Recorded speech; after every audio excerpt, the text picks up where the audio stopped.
What do you hear when the world grows silent and the rain drowns out your thoughts?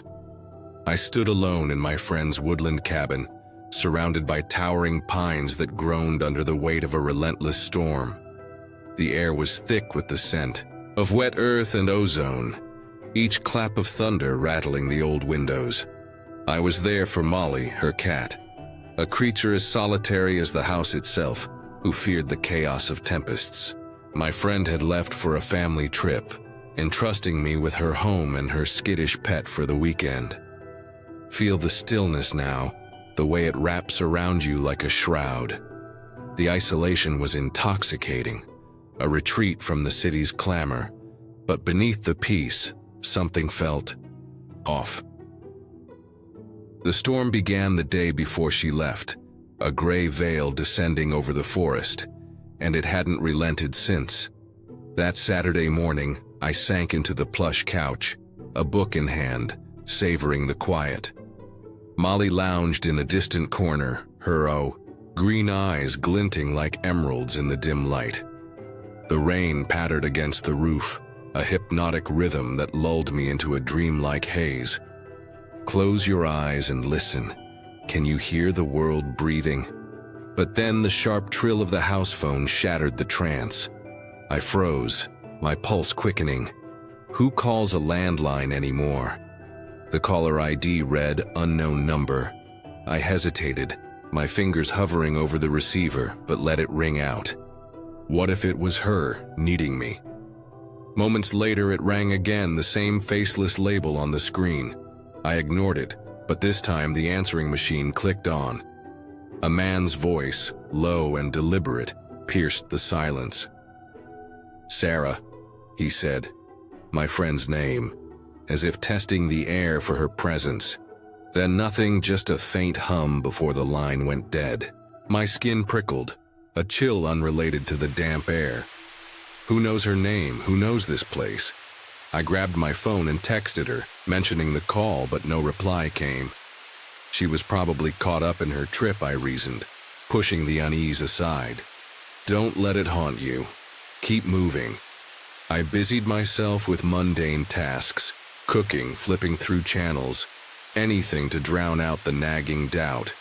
But over the next 3 hours, the phone rang twice more, each time unknown number, each time silent. The storm outside grew fiercer, wind howling through the trees like a chorus of lost souls. By evening, I retreated upstairs to the bedroom, a cozy nook with a creaky bed and a small TV. I started a movie, the glow of the screen casting long shadows across the walls. What's safer than a locked door and a familiar story?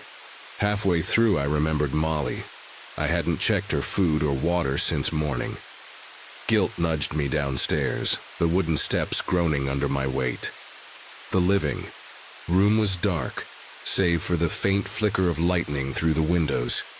I called for Molly, expecting her to slink out from some hidden corner, but instead I found her at the front door.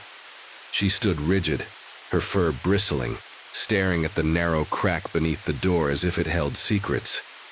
"What do you see, little one? What's out there?" My voice trembled as I called her name again. She glanced at me, her eyes wide, then snapped her gaze back to the door. A cold dread coiled in my chest. Don't look. Don't move. I crept toward the door, my breath shallow, and pressed my eye to the peephole. The porch was a blur of fog and rain, the glass clouded by the storm's breath. Shapes shifted in the haze. Trees, shadows, or something else? You're imagining it, it's just the wind. But then, a distinct movement caught my eye. A silhouette on the far side of the porch, too tall, too still to be natural. My heart hammered against my ribs. Stay calm. See it clearly. I strained to make out details, but the fog mocked me, swallowing the figure into its embrace. Minutes dragged on, each second stretching into eternity. If they wanted in, they'd knock, they'd call out.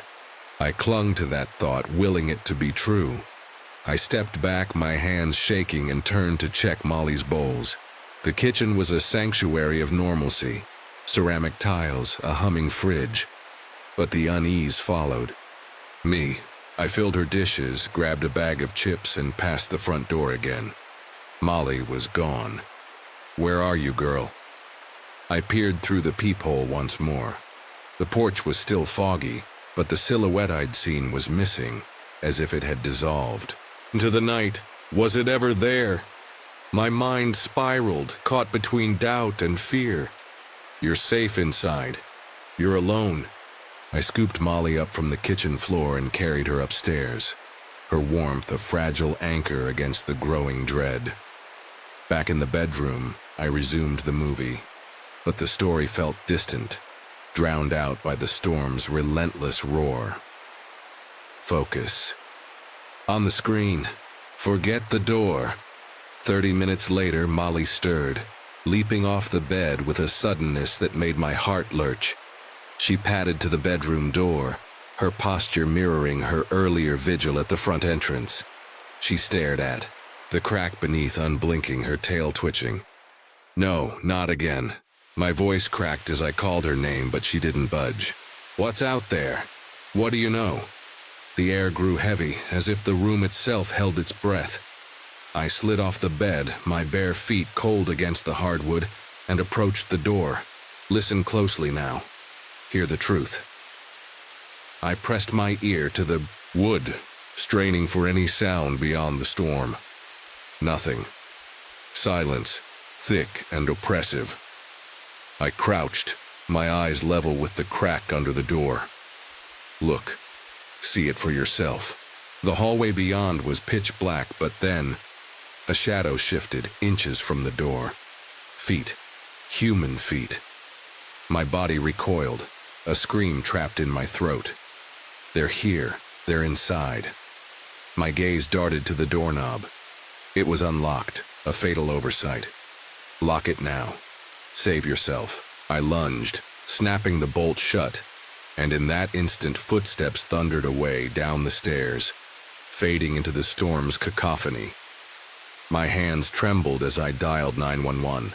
Then my friend, my voice a fractured whisper. The weight was agony, each creak of the house a taunt. When the police arrived, they found nothing.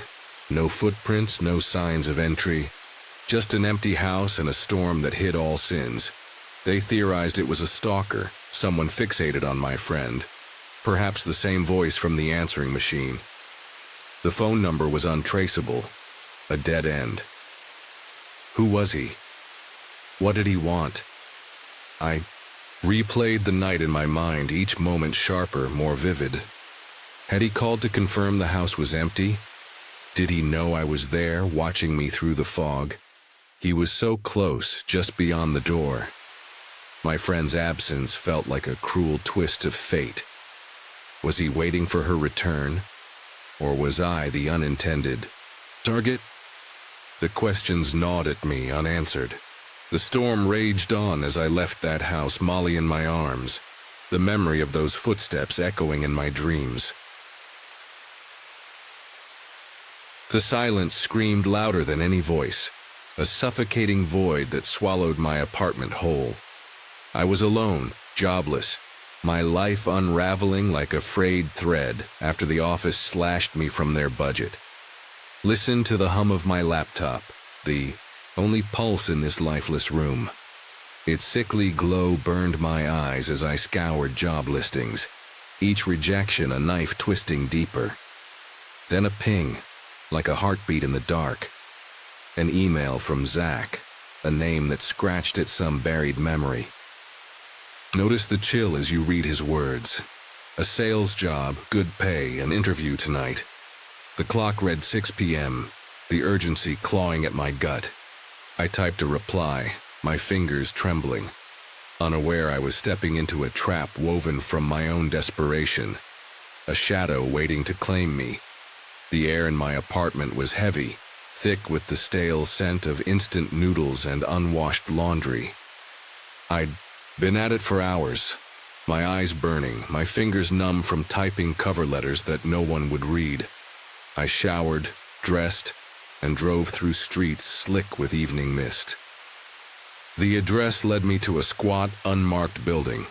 Its windows dark, its parking lot a desolate stretch of cracked asphalt. Picture it, a place that feels wrong, like it's been forgotten by time. I checked my phone, 7:15 p.m. No cars, no lights, just the hum of distant traffic and the faint rustle of leaves skittering across the ground. I called Zach's number, my breath fogging in the chilly air. No answer. I tried again, then again, each unanswered ring tightening the knot in my stomach. Wait there with me, in that empty lot, where every shadow seems to move. At 7:45 I gave up, the silence of the building screaming louder than any explanation. I drove home frustrated, telling myself it was a mix-up, a clerical error. But deep down, I knew something was off, something that clung to me like damp clothes.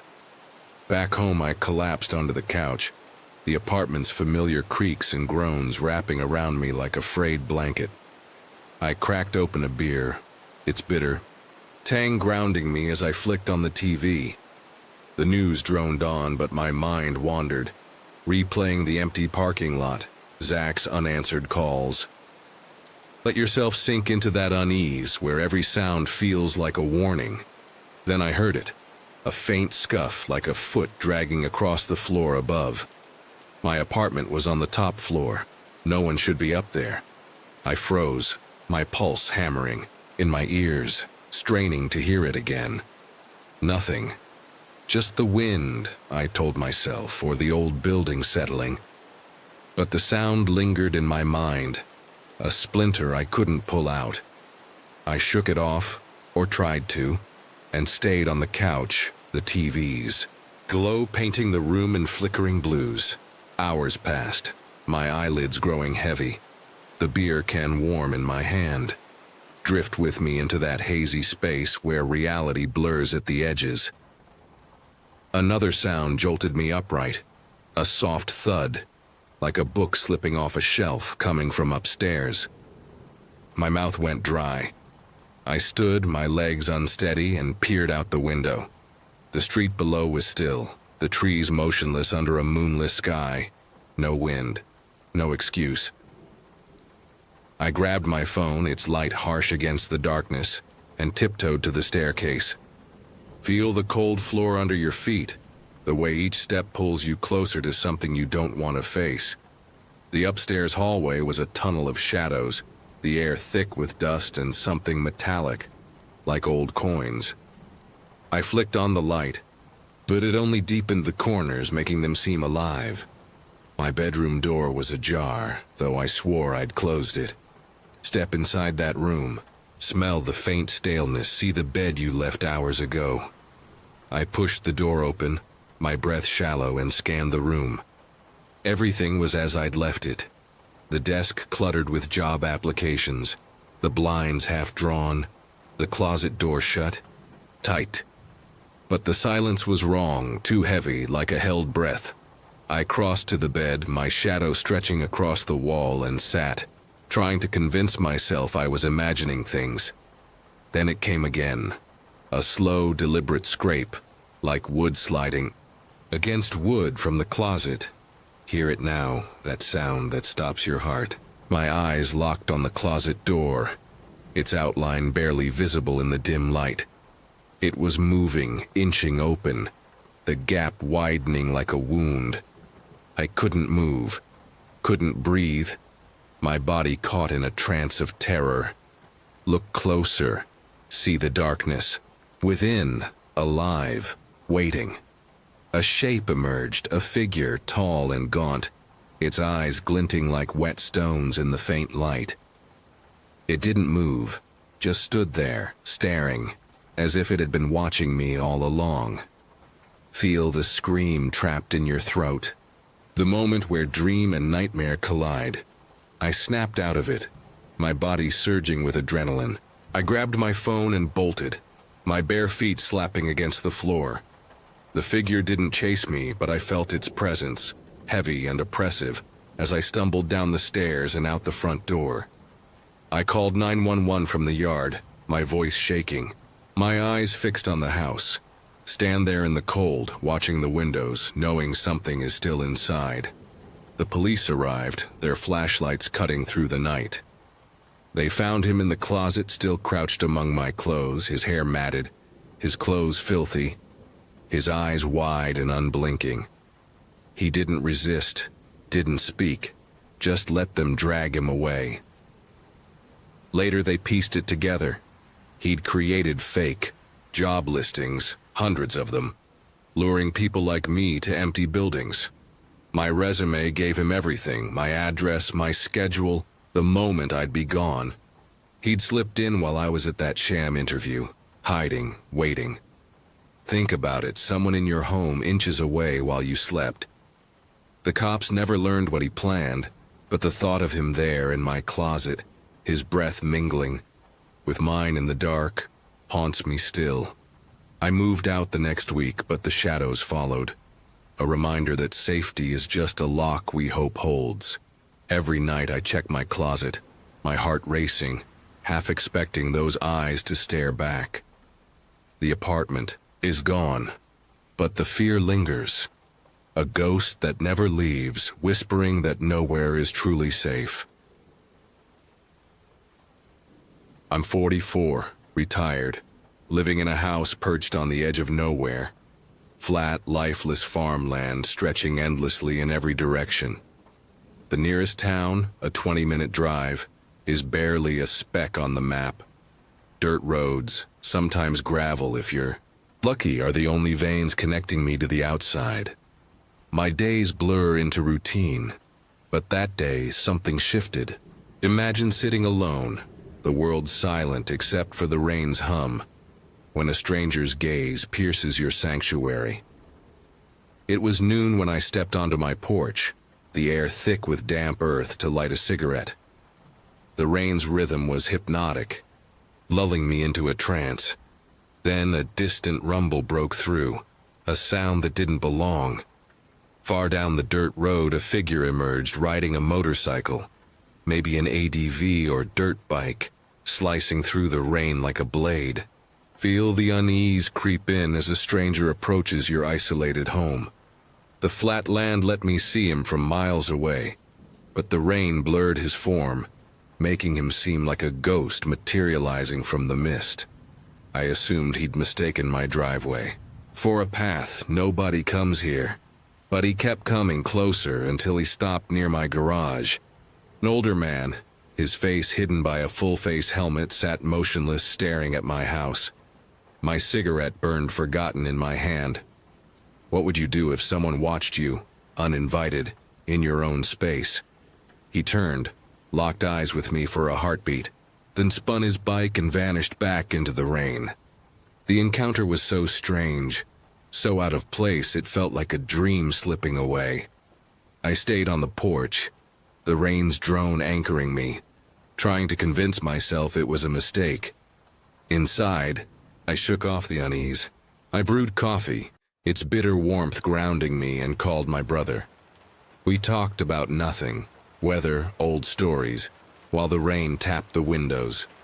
I napped, the day slipping into a lazy haze.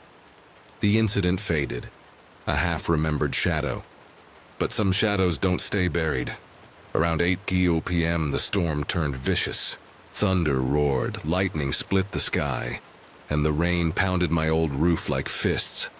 I was in the living room, the TV's glow flickering, when a faint, familiar sound cut through the chaos, the growl of a motorcycle engine.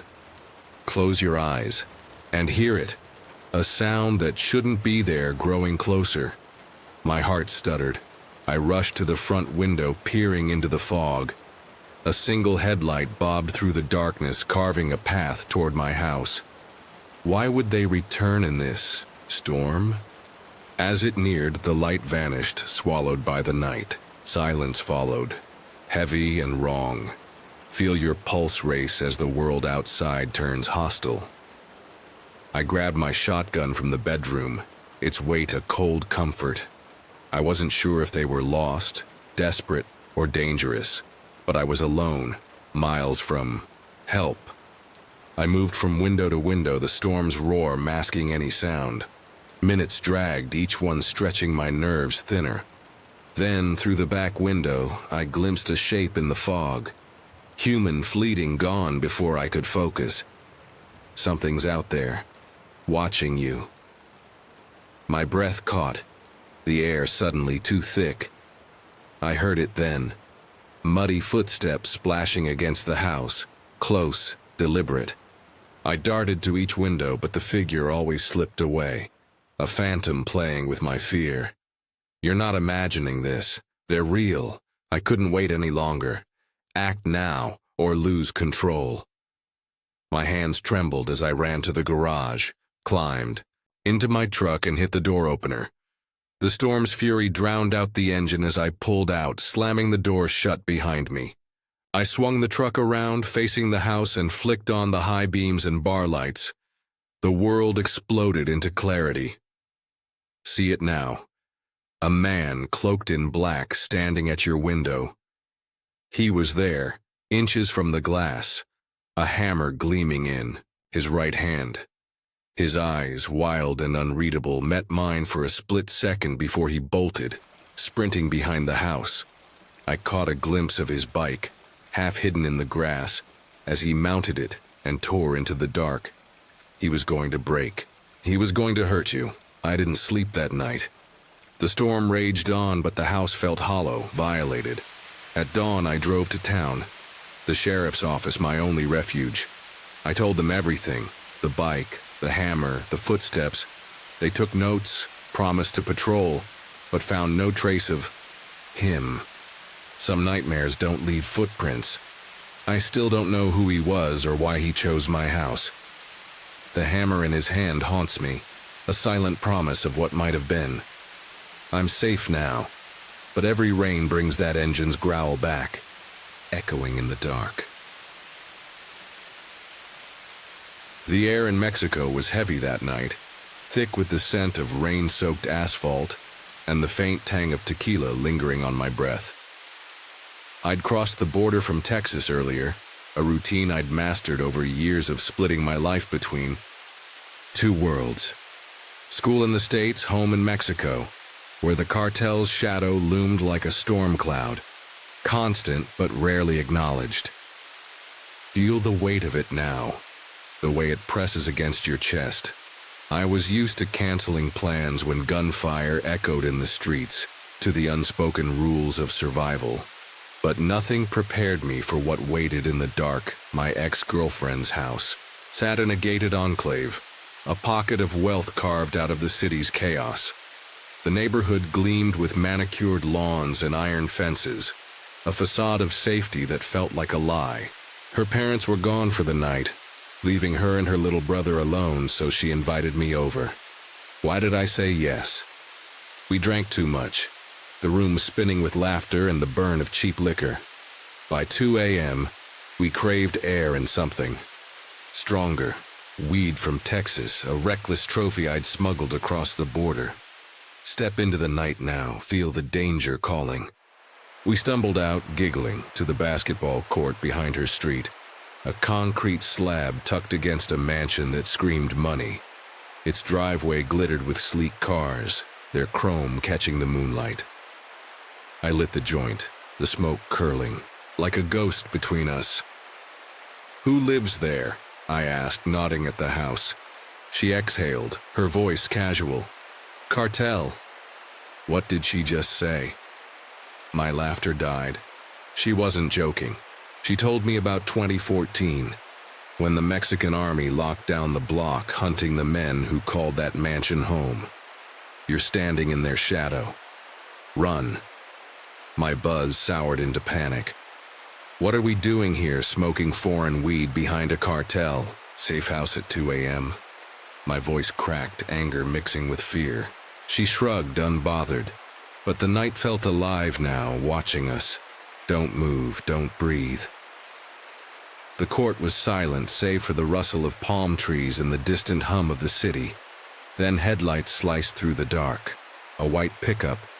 Truck rolled up, stopping at the court's edge. They see you, they know. My heart slammed against my ribs.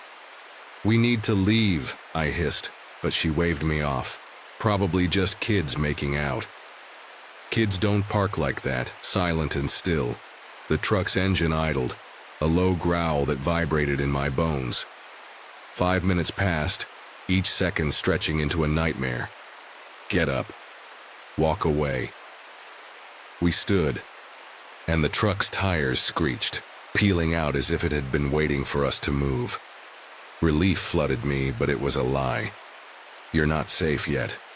As we turned the corner, the truck reappeared, blocking our path like a predator cornering prey. She bolted, yanking me toward an unfinished house across the street, its skeleton of beams and cement bags a desperate refuge. Hide. Don't let them find you. But I froze. My dad, a cop, had drilled it into me. Never run if you're innocent. She had the weed. I didn't. I stood my ground, my legs trembling as the driver's window slid down. A man gestured me closer. Walk toward him. Face the truth. The street lamp cast jagged shadows, and as I approached, my stomach dropped. Both men were armed, rifles glinting in the cab's dim light. The passenger's eyes were wrong, pupils blown wide, his face a mask of unhinged hunger. He's not human, he's a void. The driver, though, was calm, his voice steady, almost kind. "What are you doing out here?" he asked in Spanish. "Smoking," I said, my throat dry. "Cigarettes." "Lie, survive." He glanced at his partner, then back at me. A pause, heavy. "Death." "I'm not from here," I blurted. "American. Show him, prove it." I pulled out my passport, the one I always carried, its blue cover a lifeline. He studied it, then asked about her. "She's American too," I lied, praying he wouldn't call my bluff. "Don't look for her. Let us go." He handed it back, his eyes cold. "Don't be out here again. Not this late. Not behind that house. Run now. Don't look back." They drove off, the truck's taillight swallowed by the night. I turned to find her peeking from behind a pile of cement bags, her face pale. "Come out. It's over." We sprinted back to her house, the streets blurring, into a maze of fear. In her front yard, I demanded the weed. She admitted she'd hidden it under the floorboards of the construction site. "You left it there?" We ran back, the 2-minute dash an eternity. "If they find it, you're dead." I clawed through the dirt, retrieving the bag, my hands shaking. We burned it in her backyard, the smoke a final act of defiance. "You're free now. Or are you?" That night I didn't sleep. The passenger's face haunted me, those eyes itching for violence, his hand on the rifle's grip. What if I'd said the wrong thing? I saw him in every shadow, heard his silence in every pause. He wanted to kill you. He still might. 5 years later, the memory is a scar, raw and vivid. I don't know who they were, but I know the cartel doesn't forget. Do they know your name? Are they watching? The air in that house clung to my skin, thick with the stench of decay, as if the walls themselves were rotting from secrets too heavy to hold. At 15, I was drawn to my great-aunt's abandoned home, a crumbling relic drowning in trash and memories. She'd been a hoarder, her life buried under piles of junk, and when her health failed, we moved her to a nursing home. Now, only my father and I checked on the place, each visit revealing subtle violations. Drawers rifled, objects shifted, as if someone else claimed this chaos as their own. Breathe in that musty air. Feel the unease creeping up your spine. "That summer," the house whispered to me, daring me to uncover its intruder, a shadow playing games in the dark. My father and I first noticed the signs months ago. A teacup moved from a shelf to the kitchen counter, a drawer left half open, its contents spilling like a confession. See the clutter, a maze of forgotten things hiding something alive. The house was a labyrinth of cardboard boxes, moldy clothes, and shattered glass. the air sharp with the tang of cat urine and damp wood. At first, we blamed a family friend, with a key, someone tied to my aunt's past. But then came the footprints, muddy smears across the floor, too fresh, too deliberate. Trace those prints with your eyes, feel their weight. Stuffed animals once perched on a shelf appeared on the staircase, lined up like silent sentinels. Each visit felt heavier, the house watching us, its silence a taunt. By July, the disturbances grew bolder. Walk with me through that door, where every step feels like trespassing. One day we found a note tucked under a broken lamp, its edges yellowed, scrawled with a smiley face and a single word. Hello. My stomach twisted, the paper trembling in my hands. Another note appeared days later, pinned to a couch cushion, adorned with a crudely drawn flower. Hold that note, feel its menace. My father called the police, but the house was locked tight. No open windows, no broken doors. The officer shrugged, suggesting kids playing pranks, but I saw the doubt in his eyes. This wasn't a game. Someone was here, slipping through our grasp, leaving their mark like a predator circling prey. My friends caught wind of the mystery, their curiosity igniting like a spark in dry grass. Jane, Carl, and 2 others, reckless teens craving adventure, convinced me to spend a night in the house to catch the intruder red-handed. Feel the thrill of that plan, the danger you can't resist. We arrived at dusk, the house looming under a bruised sky, its windows like empty eyes. Inside, the familiar stench hit us, mingled with something new, something sour, like sweat. We set up in the kitchen, surrounded by stacks of newspapers and broken dishes, ordering pizza to mask our nerves. Taste the grease, hear the laughter fading into silence. The house felt alive, its shadows shifting just beyond our flashlights. Reach. An hour passed, the pizza box is empty, our chatter dwindling. Notice the quiet, how it presses against you. Then a single lamp in the living room flicked on, its glow slicing through the dark. We froze, our breaths shallow. The room was a sea of trash, boxes, bags, splintered furniture. Yet someone had climbed through it to reach that lamp. Step toward that light. Feel the floor groan beneath you. Jane's voice trembled, begging to leave, and we let her go, her footsteps echoing as she fled. 5 minutes later, the air shifted, heavy with intent. Listen now, to the soft thud of feet on wood. Someone was descending the staircase, each step deliberate, as if they thought we'd all left. My dogs tethered in the kitchen bristled, one letting out a low growl. Feel your pulse race, the moment reality fractures. The footsteps stopped, separated from us by a single wall. We'd locked the hallway door after our walk, trapping whoever was out there. Panic surged, our flashlights trembling as we bolted outside, the night air sharp against our skin. Run with us, through that door, into the unknown.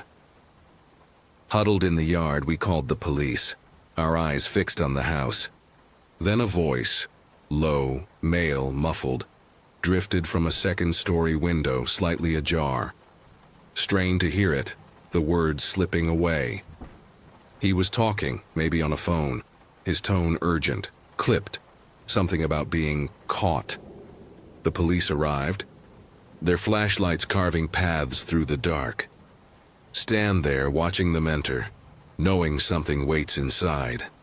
They searched every corner, climbing over piles of junk, but found no one. A room stuffed with cardboard boxes, stacked to the ceiling, could have hidden anyone. The window, they noted, hadn't been opened before. Picture that gap, a silent invitation. Days later, the disturbances escalated. Notes with smiley faces scattered like confetti. Furniture smashed. A flower placed atop a toilet filled with filth. Smell the rot. See the mockery.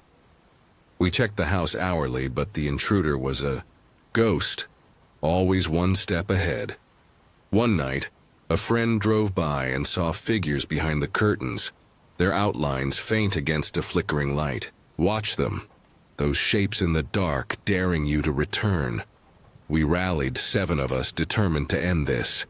The kitchen held rotten food, a cardboard box defiled like an animal's den. Gag at the stench, feel the violation. Carl and I explored. The stable, a crumbling annex with a hole leading to the attic. Carl tossed stones at the covered opening, hoping to guide the others. Hear the clatter, then the response. Something struck back, bending the cardboard. I shouted to our friend, outside, but her reply chilled me. Everyone's downstairs. Feel the air grow cold, the realization sinking in. We raced to the attic, our flashlights slicing through dust and cobwebs, but found nothing, just silence, mocking us. Search that void, knowing he's there, watching. Defeated, we left, our parents furious at the danger we'd courted.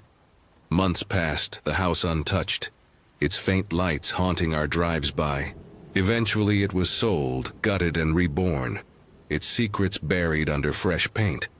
But feel it still, that presence, lingering in the walls. I wonder what he wanted, that shadow who claimed my aunt's ruin, and whether he watches me still, from some other forgotten place. On a November midnight, the rain fell like 1,000 whispered warnings. I'm Denny, and my fiancée Willa share a peculiar passion for late-night drives, escaping the hum of our college town into the shadowed veins of our county.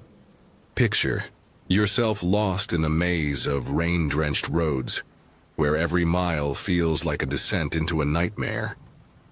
Beyond our town's lights, the world transforms. Dense woods loom, gravel paths twist into oblivion, and forgotten villages hide from maps. That night, the cold bit deep, the rain a relentless shroud, and we sought the thrill of the unknown. But some unknowns seek you first.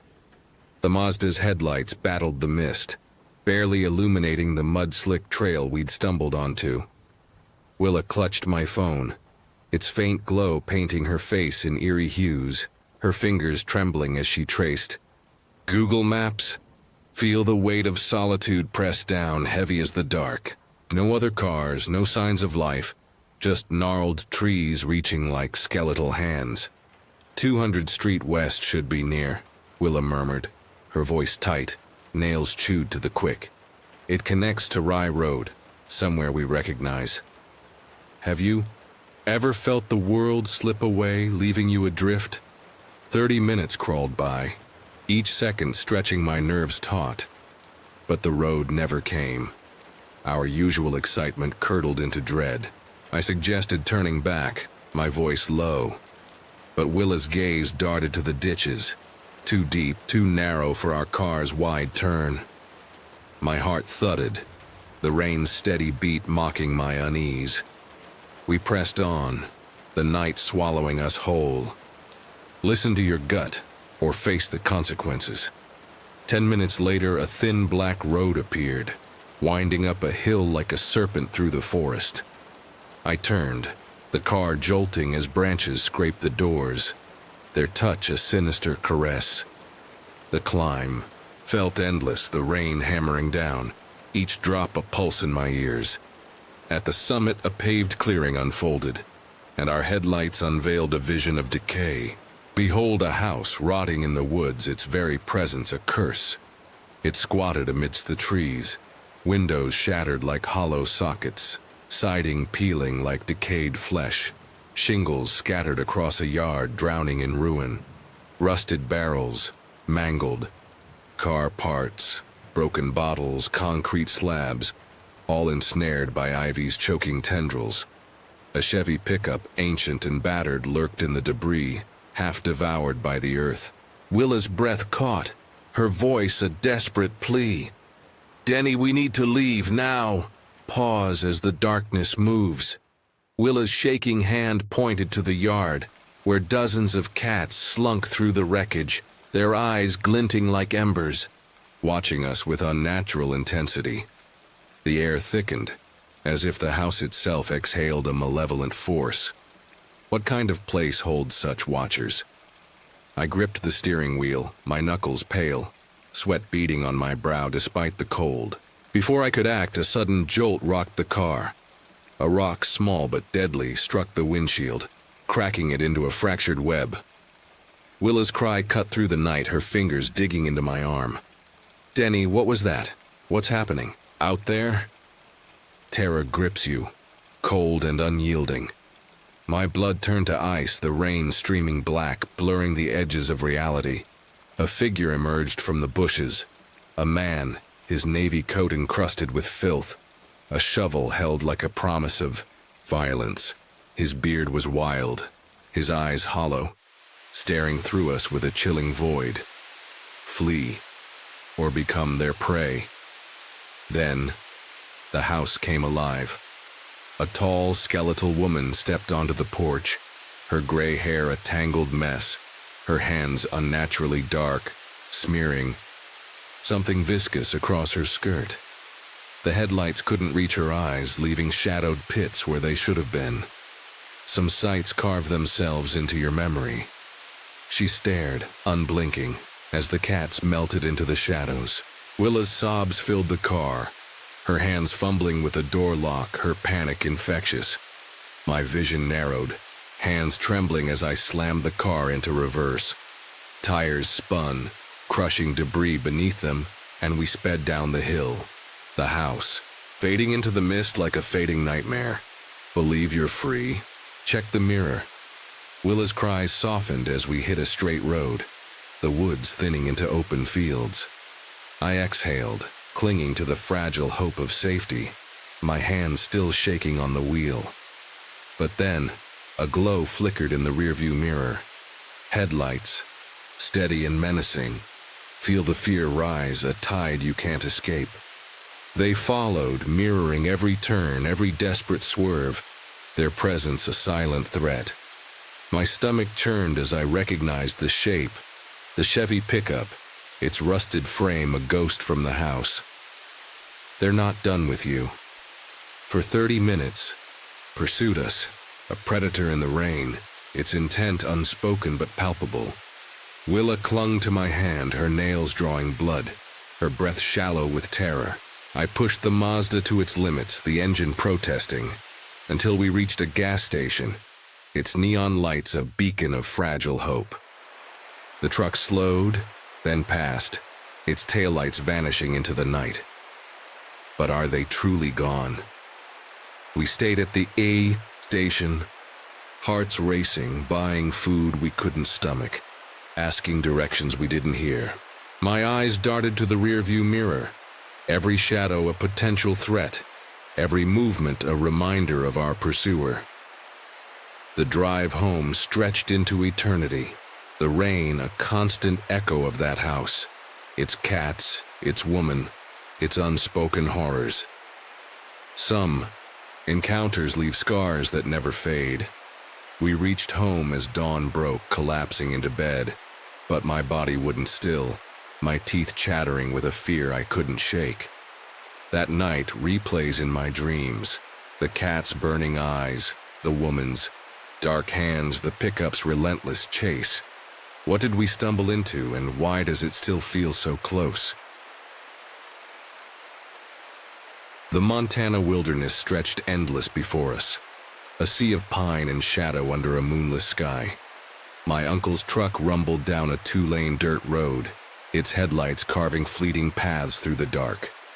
We were here to hunt, a ritual we'd shared since I was 15, drawn by the cheap big game tags my grandfather's land afforded. Smell the frost now, the pine sap, the earth's cold breath. My uncle, a man of few words but steady hands, taught me to read the forest, to load a rifle, to trust my instincts. Tonight we were setting up trail cameras to track deer, our breath fogging in the 1 a.m. chill. The road was ours, as it always was at this hour, a forgotten artery winding through the mountains. Close your eyes. Hear the tires crunch, the engine's low growl.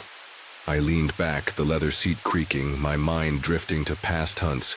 The crack of dawn, the weight of a rifle, the thrill of the chase. You're safe here, with him. But then headlights flared in the rearview mirror, sharp and sudden, like eyes opening in the dark. What's behind you? Look. My uncle's jaw tightened, but he said nothing. Probably another hunter, I muttered, though the hour felt wrong. Who's out here now? The lights grew closer, then vanished, swallowed by the night. They're gone, relax. But my pulse didn't slow. Seconds later, a shadow moved on our right. See it. Don't blink. The same truck, its lights off, roared up. The shoulder. A narrow ridge of brush and fence no one should drive. It surged past us, a black beast against the starless sky, then swerved back onto the road, headlights blazing, and sped into the distance. They're playing with you. My uncle's knuckles whitened on the wheel. That's not right, he said, his voice low, like he was speaking to the forest itself. Stay alert. Danger's close. I nodded, my mouth dry. The truck's warmth now, a fragile shield. The road stretched on, silent but alive, as if it knew what was coming. Miles later, red taillights glowed ahead, unmoving. Stop. Look closer. The truck that passed us was parked across the road, flanked by traffic cones, orange sentinels blocking our path. Another truck idled on the shoulder, its engine a faint hum. It's a trap. You know it. My uncle slowed, his eyes scanning the dark. Roadblock, he whispered.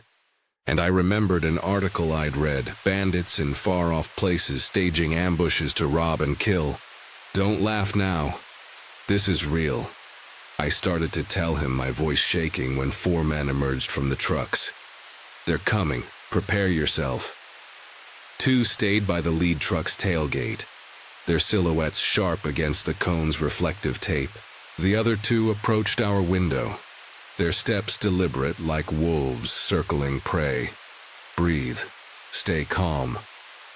My uncle's right hand slipped inside his jacket, resting on the handgun holstered under his arm. The men smiled, their faces too friendly, their eyes too cold. Our buddy's truck broke down, the closer one said, nodding at the shoulder. You know cars? Can you take a look? Don't get out. Don't trust them. My uncle shook his head, his voice firm. No. Stand your ground. Survive. The smiles vanished. Now. It's happening. Both men drew pistols, the barrels glinting in the truck's headlights. One rounded the hood toward my window, his shadow, swallowing the glass. Move. Fight. My uncle grabbed the leader's gun, a fatal mistake by the man, its chamber empty, and twisted it free. In the same breath, he drew his own pistol and fired. The shot a deafening roar. Run. Escape. The man staggered, clutching his shoulder as my uncle floored the gas. We veered onto the left shoulder, scraping past the cones, the second truck, the men. Don't look back. Keep going. I twisted in my seat, heart pounding, and saw the others gather around their wounded friend, their shouts lost in the engine's scream. We drove in silence, the forest a blur, the road an endless tunnel. You're alive. But for how long? My uncle's face was stone, his eyes fixed ahead. At his father's house, he told me to sleep, but I couldn't. Hear their voices still, their guns, their rage. He called the police, and 2 officers arrived, their faces grim. They took his statement, then shared a chilling truth. Roadblocks like this were plaguing northern Montana. Traps set to rob and kill. They weren't alone. They're out there. The 4 men were caught that night, the wounded one hospitalized. But the knowledge didn't ease the dread. What if we'd stopped? What if he hadn't fired? Years later, the memory is a weight I carry. Feel it now. The cold, the dark, the eyes in the night, the road, the cones, the glint of those pistols. They haunt my dreams sharp as the Montana frost. Are they watching? Will they come again? I was alone in my small house, the storm outside weaving a cocoon of chaos around me. It was my day off, a rare chance to sink into solitude, the kind that feels like a warm blanket until it doesn't. Smell the damp air, heavy with earth and ozone. I'd spent hours lost in video games, the glow of the screen my only company. But as night fell, the storm grew fiercer, lightning clawing the sky. I cooked dinner, the sizzle of meat grounding me, then settled on the couch with a horror movie. The flickering images mirroring the unease pooling in my gut. Feel that moment, when the line between fiction and reality begins to blur. The movie's screams faded as the storm roared louder, its rhythm uneven, unpredictable. Sink into that couch, the cushions too soft, too still. I stretched, my joints stiff, and wandered to the kitchen for water. As I turned, a shadow flickered across the hallway wall. A fleeting shape, human but not gone before I could blink. Freeze there? Your breath caught, questioning your own eyes? My heart stuttered, but I laughed it off, blaming the movie's jump scares, the storm's tricks. I checked the hallway, my flashlight beam trembling over peeling paint and empty corners. Nothing. Just the house groaning under the wind's assault. Walk back slowly, convincing yourself it's nothing, but feeling it isn't. I returned to the couch, the TV's glow now harsh, exposing too much. Notice how the room feels smaller, the shadows deeper. I switched to YouTube, seeking mindless noise to drown the unease, but my mind kept drifting to that shadow, its edges too sharp, too deliberate. Then it happened again, a flicker, this time behind the TV like someone peering from the doorway. Turn your head, see nothing, but know something's there. I stood, my legs unsteady, and swept the room with my light. The living room was empty, the kitchen beyond it silent, but the air felt thick, charged, like it held a secret. I told myself I was tired, paranoid, but the doubt gnawed deeper. Sleep seemed impossible, but I needed calm. Step into that decision, the need to reclaim control. I headed upstairs, the staircase creaking under my weight, and ran a shower, hoping the hot water would wash away the dread. Steam filled the bathroom, the patter of water a steady hum. Close your eyes, let the warmth lull you. Then a heavy thud shook the house, sharp and violent like a door slammed with rage. My body jolted, water streaming into my eyes as I shut off the faucet. Listen to the silence that follows, louder than any sound. I dressed quickly, my hands shaking, and stepped into the hallway, the air now cold, heavy with a metallic tang. Moved downstairs, each step deliberate, my flashlight cutting through the dark. Feel the floorboards shift, the house alive with secrets. The living room was untouched, the kitchen still, but the back door loomed ahead, its frame warped in the dim light. I approached, my pulse a drumbeat, and stopped dead. Look at it now. The door hanging by a single hinge, splintered wood scattered like bones. The frame was torn, the damage radiating inward, as if something had burst out from inside. Realize it with me. The intruder was here all night, moving in your blind spots. I stumbled back, my phone slippery in my hand as I dialed 911, locking myself in the bathroom. Hide there, heart racing, imagining them still near. The operator's voice was distant, my own words frantic as I pictured that shadow weaving through my home, watching me eat, sleep, live. The police came, their boots heavy on the floor, confirming what I feared. No one was there, but the door's destruction screamed of presence, of rage. Think about it. Someone sharing your air, their intent a mystery.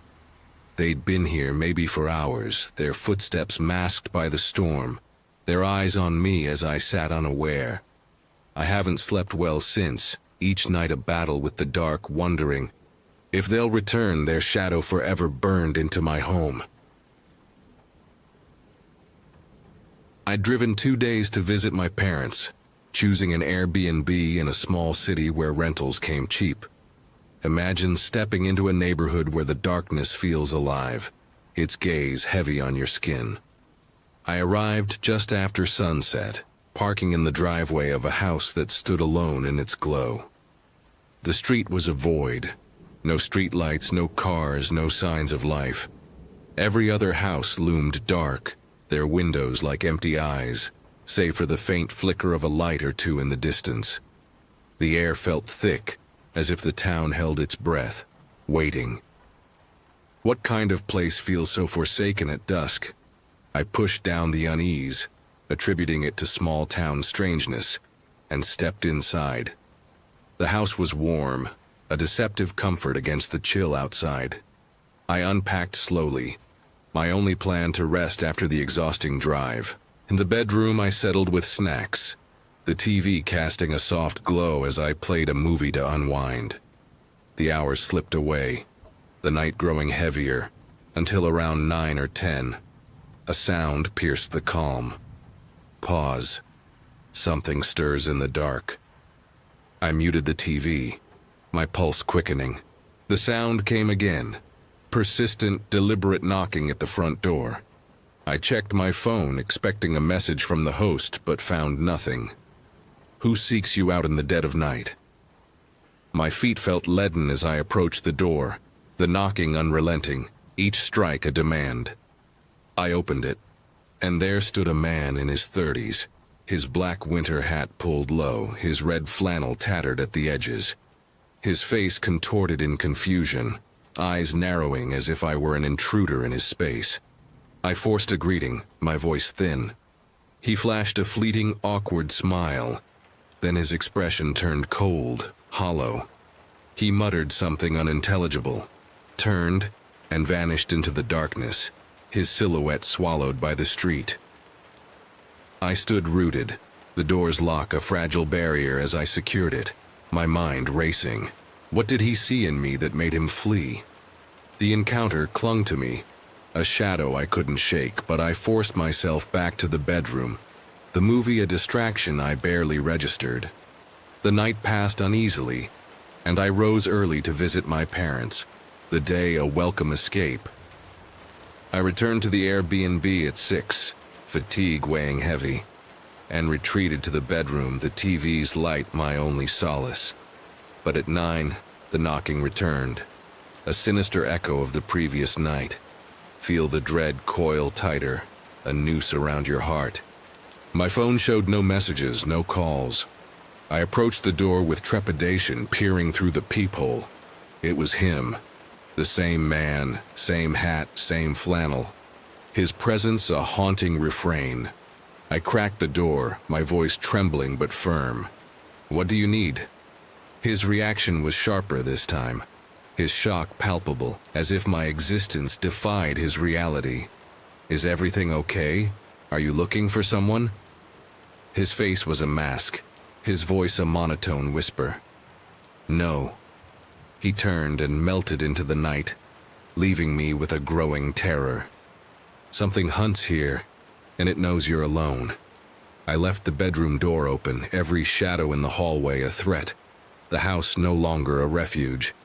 Hours later, I turned off the lights and slipped into bed, the darkness a suffocating weight.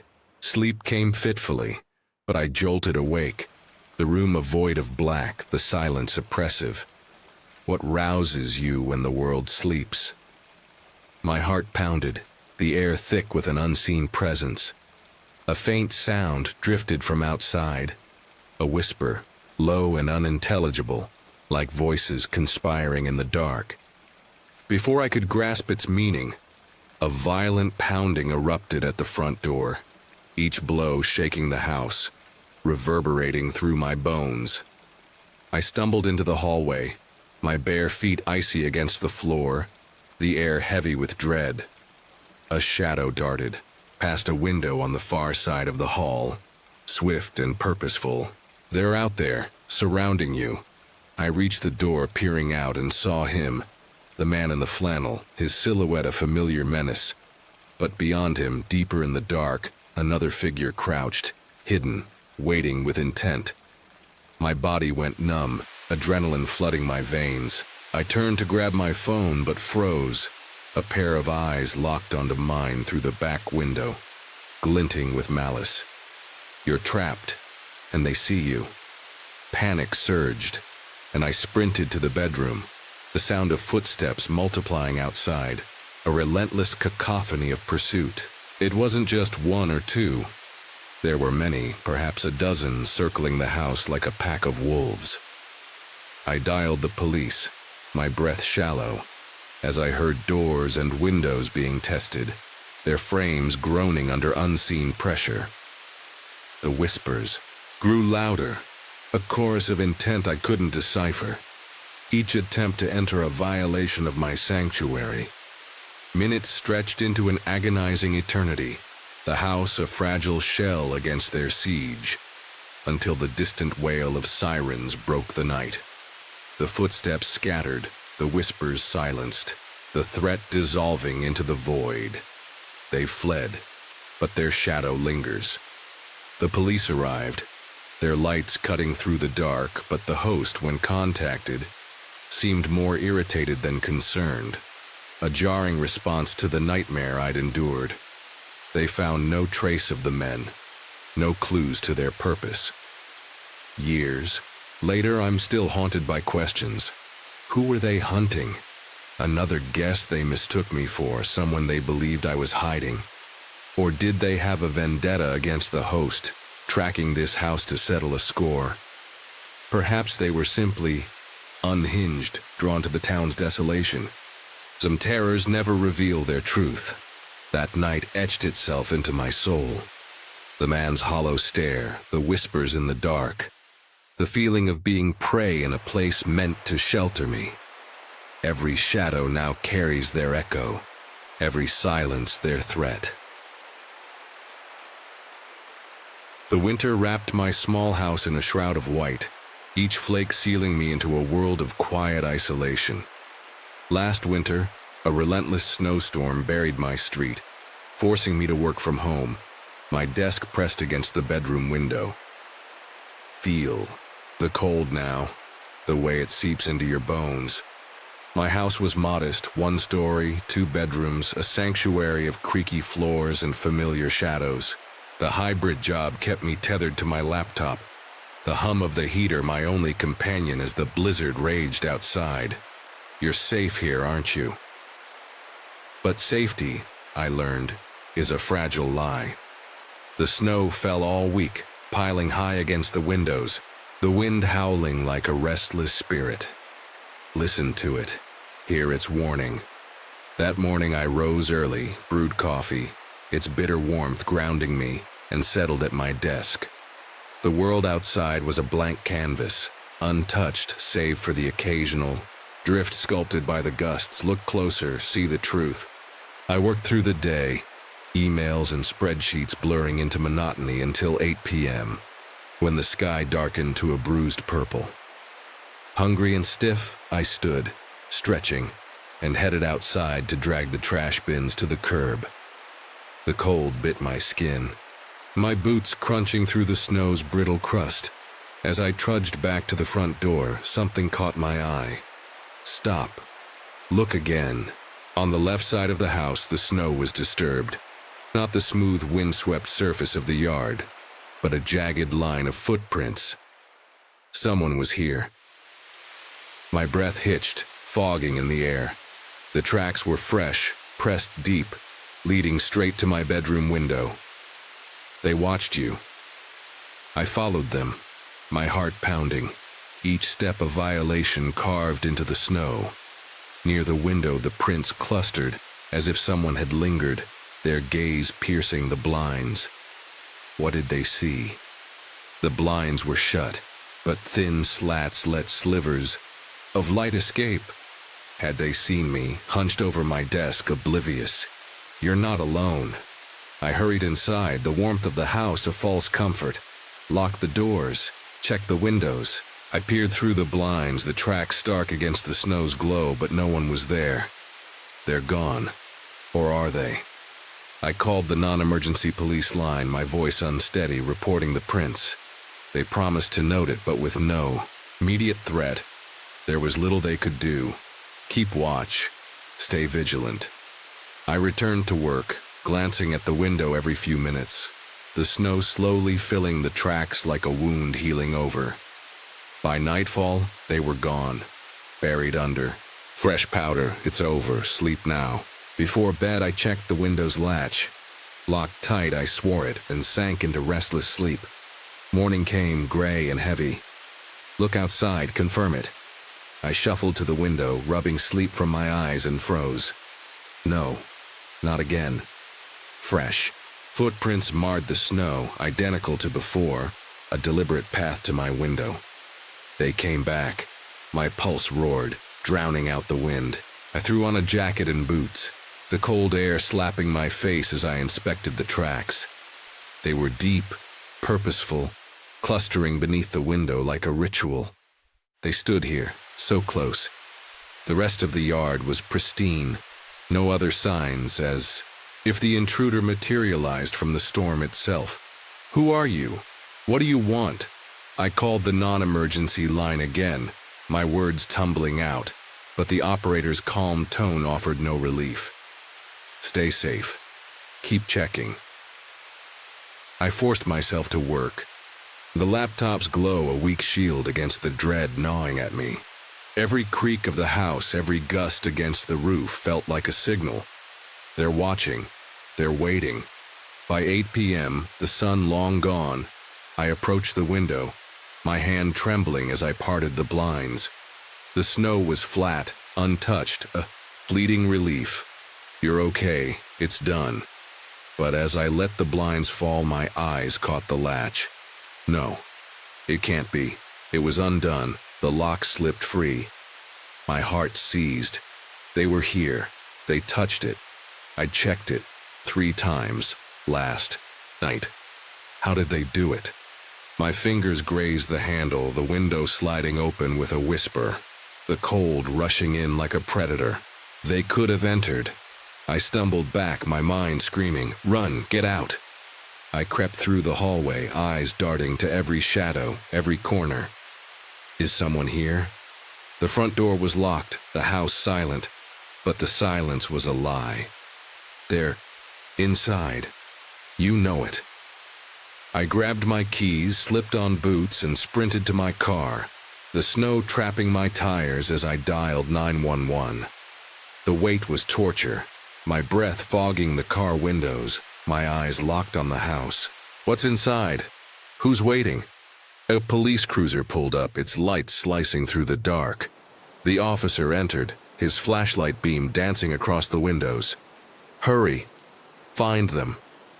Minutes stretched, each one heavier until he emerged, dragging a man in handcuffs. There he is. Both were bloodied, the officer's face grim. He was in the hallway closet, he said. Jumped me. He was there, all along. The man, 45, had eyes like voids, his face twisted with a quiet malice. What? Did he plan? The police said he was capable of violence. His presence a mystery wrapped in dread. He watched you. He waited. How long had he been in my home, hidden in the dark, his breath mingling with mine? What if he'd acted? The footprints, the latch, the closet, they haunt me still, a nightmare etched in snow. Is he gone, or is he waiting somewhere in the cold? The fluorescent lights buzzed overhead, casting a sickly glow over the empty McDonald's, but it was the silence that clawed at my nerves. We'd stumbled in after school, a pack of high school kids, me, Connor, along with Preston, Tyler, Joshua, and Ethan, our laughter sharp against the quiet. Smell the fryer grease, feel the sticky tiles under your sneakers. The place was a ghost town, save for one other customer who slipped out as we arrived. We sprawled across a booth, high on weed and teenage bravado, our voices bouncing off the sense the shift. That moment when safety feels like a lie. Then he appeared, a man with long, tangled hair and eyes that burned too bright. His presence a crack in the ordinary, pulling us into a nightmare we didn't see coming. Back then, McDonald's was our ritual, a daily pilgrimage after the final bell. Walk with us down those streets, the air thick with autumn chill. We'd weave through town, hitting fast food joints or Preston's place where his mom sometimes let us crash, until we got too rowdy. We weren't troublemakers, not really, but the weed dulled our edges, made us reckless. Feel that haze where every laugh masks a flicker of doubt.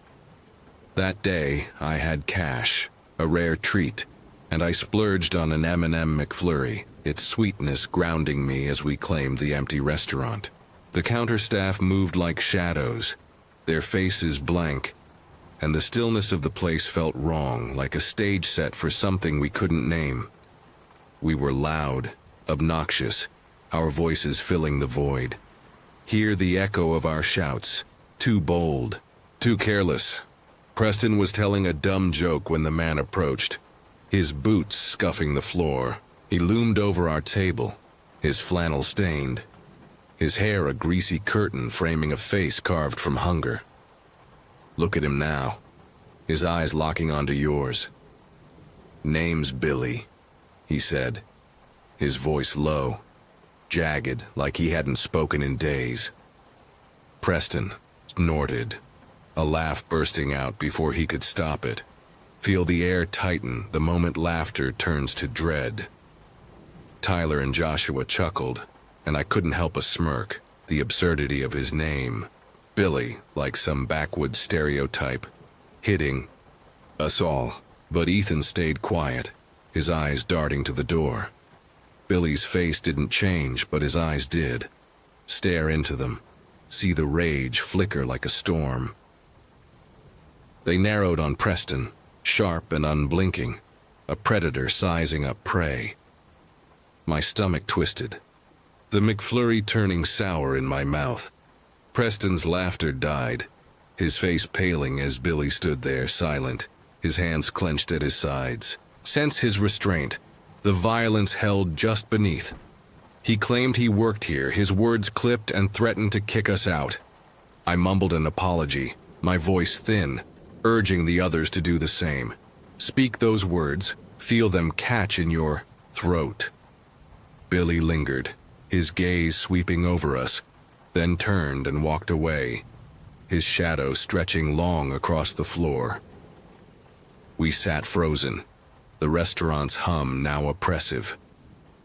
Notice how the lights seemed dimmer, the walls closer. Joshua whispered that Billy didn't look like staff, no uniform, no badge. Ethan nodded, his fingers tapping nervously. We debated leaving, our bravado crumbling but stayed, picking at our food, our eyes darting to the counter where Billy had vanished. Wait there, wondering if he's still watching. Minutes later, we grabbed our bags and slipped out. The night, air sharp against our skin.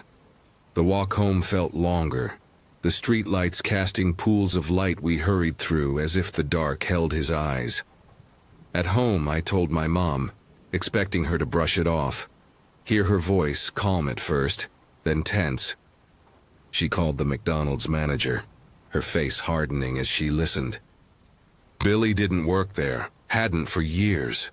Lean closer, hear the truth unfold. He'd been a janitor, a line cook, until one night he snapped, trying to stab a customer over a wrong order.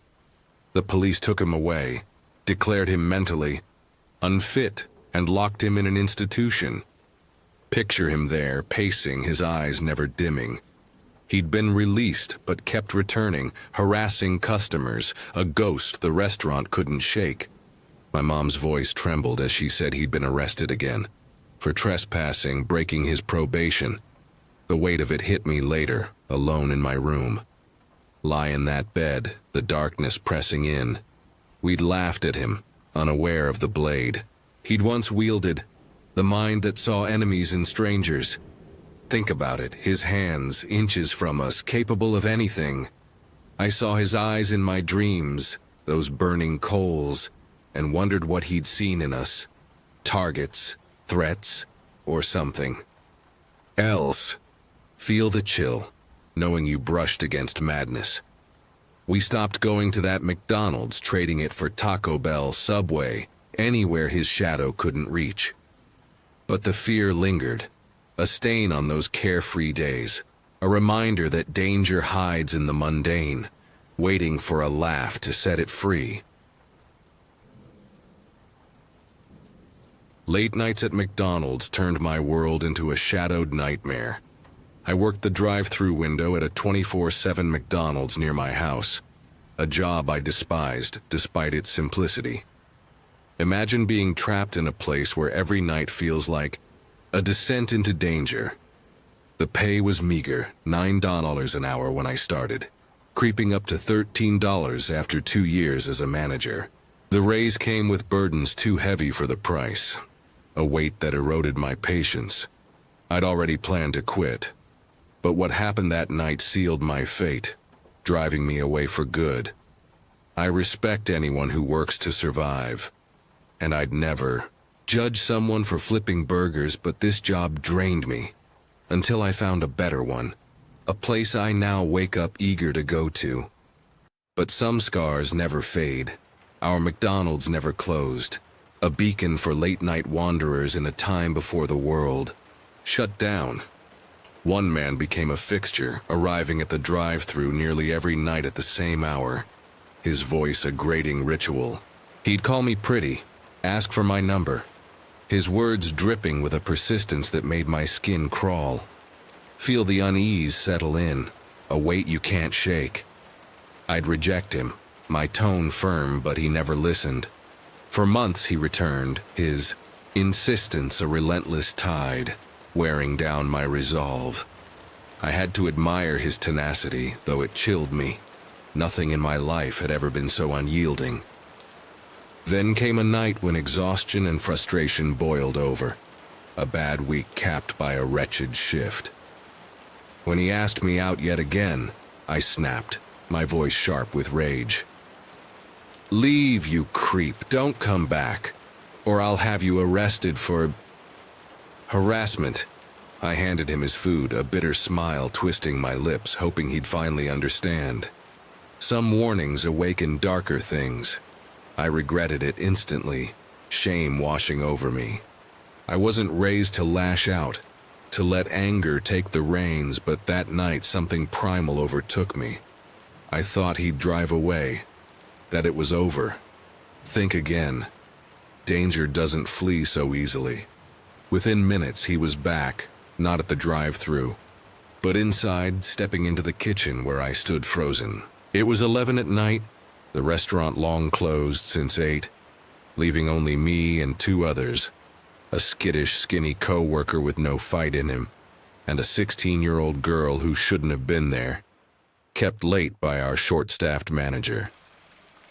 Neither could protect me. They were as terrified as I was, their eyes wide with fear. You're alone, and he knows it. The door should have been locked at 8, a task for Dylan, another manager, but he'd forgotten, leaving us exposed. My heart sank, a cold dread pooling in my chest. He stood before me, his presence a violation, his voice low and menacing.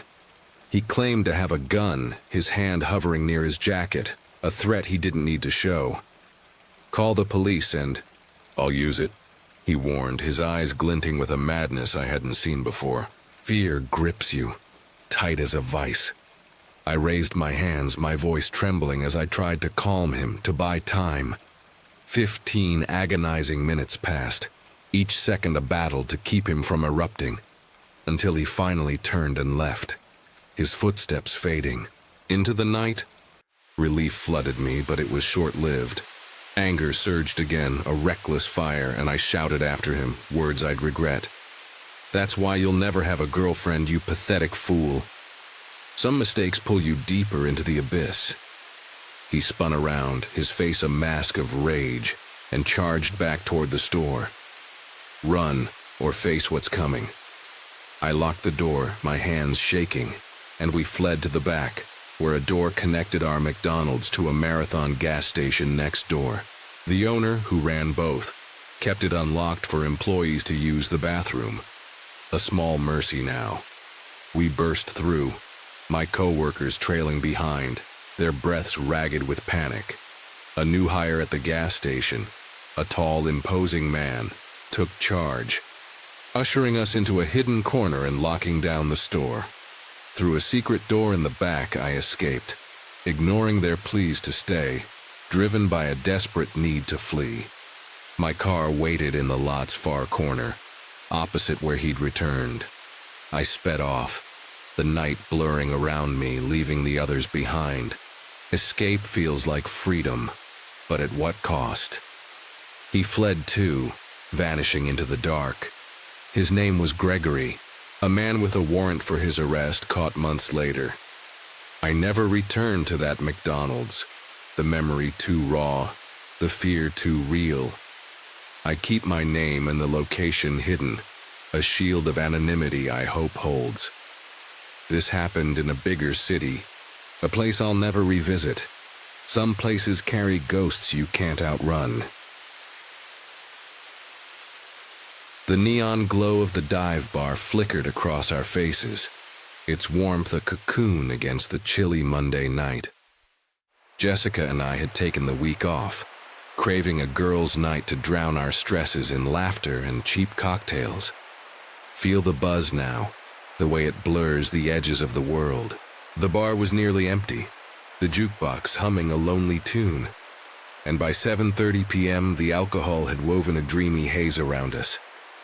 You're safe here, aren't you? But the room spun when I stood, my legs unsteady, and I knew driving wasn't an option. Jessica, ever the steady one, offered to walk me home, but our growling stomachs demanded a detour. Step into the night, taste the danger. McDonald's was just down the street, a beacon of golden arches in the fading dusk. Walk closer, trust the light. The air was sharp, tinged with the scent of wet pavement and distant exhaust. The town quiet save for the occasional, your humming past. We'd sworn off drunk driving, too many ghosts from my past family lost to reckless wheels. So we stumbled along the sidewalk, giggling, our breath fogging in the cold. You're in control. Or are you? The restaurant's lobby was open.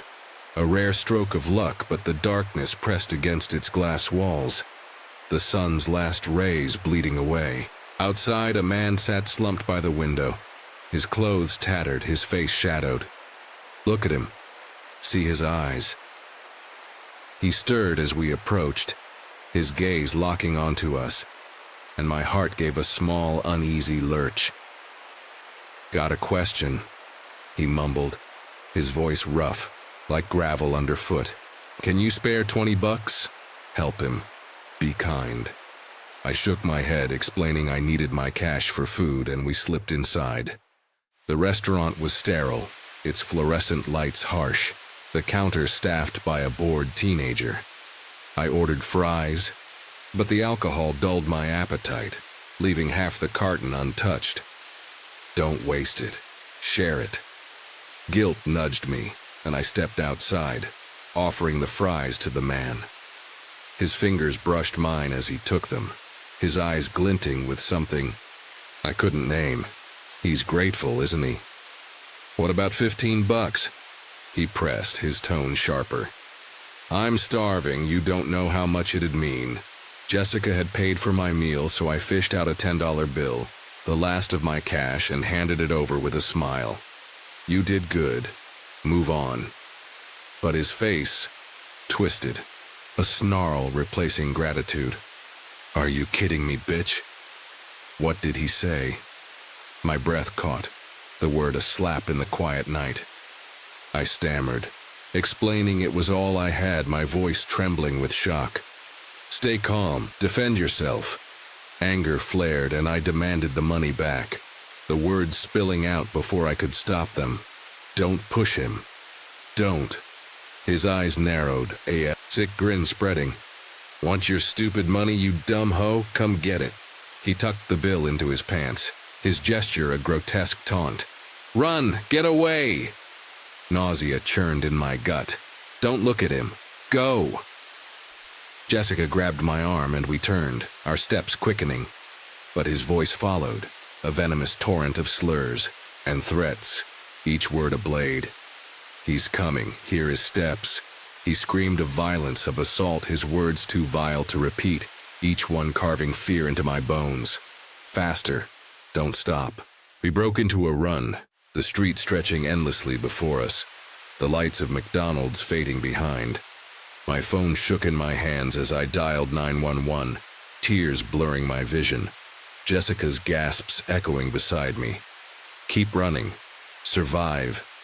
The man's shouts grew fainter, his frail frame no match for our panic-driven sprint, but his voice lingered, a poison in the air. We ducked into an alley, our breaths ragged, the operator's voice a lifeline through the phone. Stay hidden. Wait. The police arrived, their flashlights sweeping the street, but the man was gone, swallowed by the night. He's out there, watching. They promised to patrol, but without a suspect, their words felt hollow. You're safe now. Are you? Jessica and I stumbled back to her place, the town's quiet streets now a maze of shadows. Every rustle, every distant light felt like him, his threats replaying in my mind. What if he follows? What if he knows you? That night I lay, awake, the alcohol's haze replaced by a raw, gnawing fear. Feel his eyes even now. His face, his voice, his rage. They haunted me, a nightmare woven into the fabric of a simple act of kindness. Why did you help him? I'd lost family to drunk drivers, vowed to live carefully, but this was different. A betrayal of trust, a violation of safety. He's still out there, somewhere in the dark. The police never found him, and I never walked that street again. Will you ever feel safe? Or is he waiting, his shadow just beyond the light? I lived in a townhouse, its walls shared with my neighbor Ben, in a neighborhood where flowering trees masked the roughness nearby. As a single mom, I'd learned to trust my instincts, but that night, they failed me. Feel the weight of solitude, the silence that betrays. I'd read a Facebook tip days before, to keep car keys by the bed, ready to trigger the alarm if danger came. It seemed silly, but I did it. The key fob a cold comfort on my nightstand. Sense the unease, knowing safety is a fragile lie. After C, tucking my daughter in, I read in bed, the lamplight a frail shield, unaware that eyes were already on me, waiting for my light to fade. The book blurred as melatonin pulled me under, the room soft and warm. Drift into that haze where dreams blur with reality. A sharp jolt woke me, a rumble like the house itself had shuddered. Freeze there, heart pounding, questioning the dark. I sat up, my breath shallow, the air thick with a metallic tang. Was it a dream? I swung my legs out, the floor icy against my feet, and hurried to my daughter's room. Run with me, fear clawing at your chest. She slept peacefully, her small chest rising and falling, untouched by the night's menace. Relief washed over me, but it was fleeting. The house too quiet, its stillness a warning I couldn't read. Back in my room, I grabbed the key fob, its edges biting my palm. Hold it tight. Feel its promise of safety. Another sound came, low, heavy, like furniture dragged across wood. Listen now, to the pulse of danger beneath the floor. I crept downstairs, the staircase groaning under my weight, my flashlight beam slicing through the dark. The living room was still, the couch cushions unmoved, the kitchen beyond it empty. Scan those shadows, knowing something's wrong. I hesitated, my finger hovering over the alarm button, but the silence mocked me, urging me to doubt. I climbed back to bed, my body tense, sleep a distant hope. Lie there, eyes wide, the night alive with unseen threats. Morning brought normalcy, or so I thought. Breathe that false calm, unaware of the truth. My phone buzzed with missed calls from a friend, his voice urgent when I called back. Hear it, now the words that shatter everything. News trucks had swarmed our street, cameras crowding my driveway. 3 men had broken into Ben's house last night, tied him at gunpoint and stolen everything. Cash, jewelry, his car. Feel the floor drop, the guilt rising like bile. I sank to my knees, tears burning my eyes as he explained. The first sound I'd heard was their crowbar splintering Ben's basement window.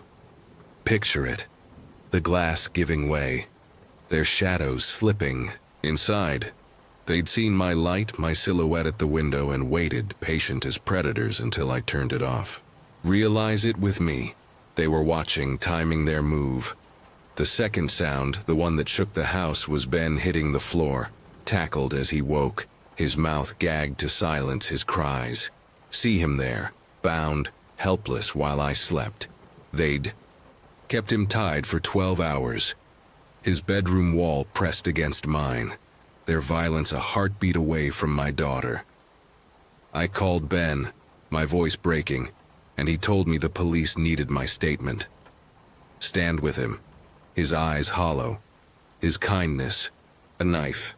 He'd lain there praying we were safe, his relief a mirror to my guilt. I hadn't pressed the alarm, hadn't trusted my fear. Feel that weight, the what-ifs choking you. The police never caught them, their shadows slipping into the city's underbelly. I bought a taser, illegal but reassuring, and a can of mace, their weight a constant reminder. Hold them, feel their cold promise. I considered a gun, but the thought of it in my home, near my daughter, was too much. Sleep now if you can, knowing they're still out there. The house feels different, its walls no longer a shield, each creak a question I can't answer. I check the locks nightly, my daughter's breath my only anchor, but the night they watched me lingers, a ghost I can't escape. In 2016, a factory became the stage for a nightmare I can't unsee. I shared an apartment in the city with my best friends, Jason and Andrew, as we navigated our final year of college. Imagine a place where the line between adventure and terror blurs into shadows. Between classes and jobs, our free time was scarce, but when we had it, we loved to explore. Hiking trails, wandering unfamiliar towns, seeking the thrill of the unknown. That week, with Friday and Saturday off, we craved something new for Friday night. Andrew had heard from a friend about a decommissioned factory on the city's edge, a relic of industry that sounded intriguing, even haunting. We'd never done anything like this before, and hesitation gripped us, but curiosity won. We piled into Jason's car, the Midwest skyline fading as the city abruptly gave way to endless flatlands, a sea of nothing stretching to the horizon. Some places call to you, but not all invitations are safe. We didn't know the factory's exact address. Perhaps it no longer had one. But we found it on Google Maps, its satellite image a cryptic promise. We parked a block away at a gas station, the lot empty under the sodium glow of a single light. The street to the factory was a ghost town, devoid of cars or people. The silence so thick it felt like the entire block had been forsaken. The factory loomed larger than we'd imagined, a monstrous silhouette against the night sky. Its exterior a maze of rusted railings and graffiti scrawled in impossible places, as if painted by phantoms. A chain-link fence encircled it, topped with barbed wire. But sections had been sliced open, evidence of others who dared to enter. Feel the chill as you step into the unknown. We crawled through, the metal cold against my skin, and approached. The front, where a heavy metal door hung ajar, its hinges groaning in the wind. Stepping inside, a shiver coursed through me, the air thick with decay. The building seemed alive, swaying with the gusts outside, its metal framework moaning under the strain, a sound that echoed like a warning. Some places breathe with a life of their own. Darkness swallowed the interior, the only light coming from cheap flashlights Andrew had brought, their beams weak and flickering. The main room was a labyrinth of rusted machinery, hulking shapes that loomed like forgotten giants, separated by narrow pathways that twisted into shadow. We stayed together at first, our footsteps tentative, the air heavy with the scent of rust and time. Stay close or lose yourself to the dark. I wandered toward the room's edge, drawn to a hallway that stretched into deeper gloom. Before entering, I glanced back, catching a glimpse of a figure near one of the machines shrouded in darkness. I couldn't tell if it was Jason or Andrew, but I assumed they'd seen me, so I pressed on, unwilling to risk getting separated. The hallway was a tunnel of black, my flashlight casting jittery pools of light on the walls, revealing peeling paint and rusted pipes. I reached another metal door, its surface cold as I pushed through into a new room. Listen. Something follows. The space held more machines, a conveyor belt frozen in time, its surface coated in dust. Above, a catwalk stretched along the ceiling, a ladder dangling on the far side, barely visible in the dim light. As the door closed behind me, I heard footsteps echoing down the hallway I'd just left, steady and deliberate. Thinking it was my friends, I continued exploring, my flashlight sweeping the shadows. But then the door opened and closed again. The sound sharp in the silence. I called out, "Jason, Andrew?" My voice bounced off the walls unanswered. I turned, my light hitting the door. Nothing. No one was there. You're not alone. And they're closer than you think. Doubt crept in, but I knew I'd heard the door move. I called again, my voice trembling. But silence answered. My heart quickened as I stepped toward the door, the air growing colder, heavier. I opened it, shining my light down the hallway. Empty, a void stretching back to the main room. Confusion turned to dread, and before I could think, a faint sound came from behind me, like gravel shifting underfoot. Turn around, or regret it. I spun, my flashlight beam slicing through the dark, and there he was, 6 or 7 feet away. A deranged man with long, matted hair and a tangled beard. His eyes glazed over with a wild, unhinged gleam. He lunged at me, his movements feral, intent on closing the distance. Run or become his prey. I stumbled back into the hallway, slamming the door in his face, and sprinted toward the main room, my breath ragged, my flashlight bouncing wildly. I heard Jason and Andrew calling my name, their voices frantic, searching for me. I burst into the room, shouting for them to leave, my voice raw with terror. We ran, our footsteps pounding against the concrete, the factory's moans a haunting chorus as we fled. We scrambled through the fence, the barbed wire snagging at our clothes, and didn't stop until we reached the car. Gasping for air, I explained what I'd seen, the man, his attack, how he'd followed me, waiting for me to be alone. Some predators stalk in silence. We never returned to a place like that. The memory too vivid, the fear too real. I still wonder what he intended, what darkness drove him to hide in that forsaken factory. And I'm grateful I never found out. Some nightmares leave echoes that never fade. The winter break stretched before us, a canvas of freedom in our sleepy town, its edges frayed by boredom. Colton and I, high school rebels with too much time, had exhausted our usual haunts. His Xbox, the diner, the frostbitten park. Feel the chill now. the way it sharpens your senses. That evening, as the moon hung low, casting a pale glow over the snow-dusted streets, we craved adventure. Step into the dark. Seek the unknown. Our town whispered of a derelict church, abandoned, for decades, hidden at the end of a crumbling road. As kids, it terrified me, but now, at 17, its mystery beckoned. Why does it call you? We set out after dusk, our sneakers crunching through the snow, phones tucked in pockets for light. Walk closer, trust the shadows. The road to the church was a scar through the forest, its pavement cracked, choked by vines and frost. Moonlight filtered through bare branches, painting the path in silver and black, each step pulling us deeper into the unknown. You're alone. Here, aren't you?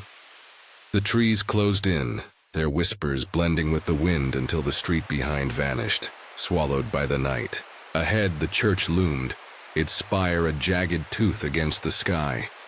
Look at it. Feel its weight. Ivy strangled its walls, the iron fence drowning in weeds, yet the structure stood defiant, untouched by vandals, as if guarded by something unseen.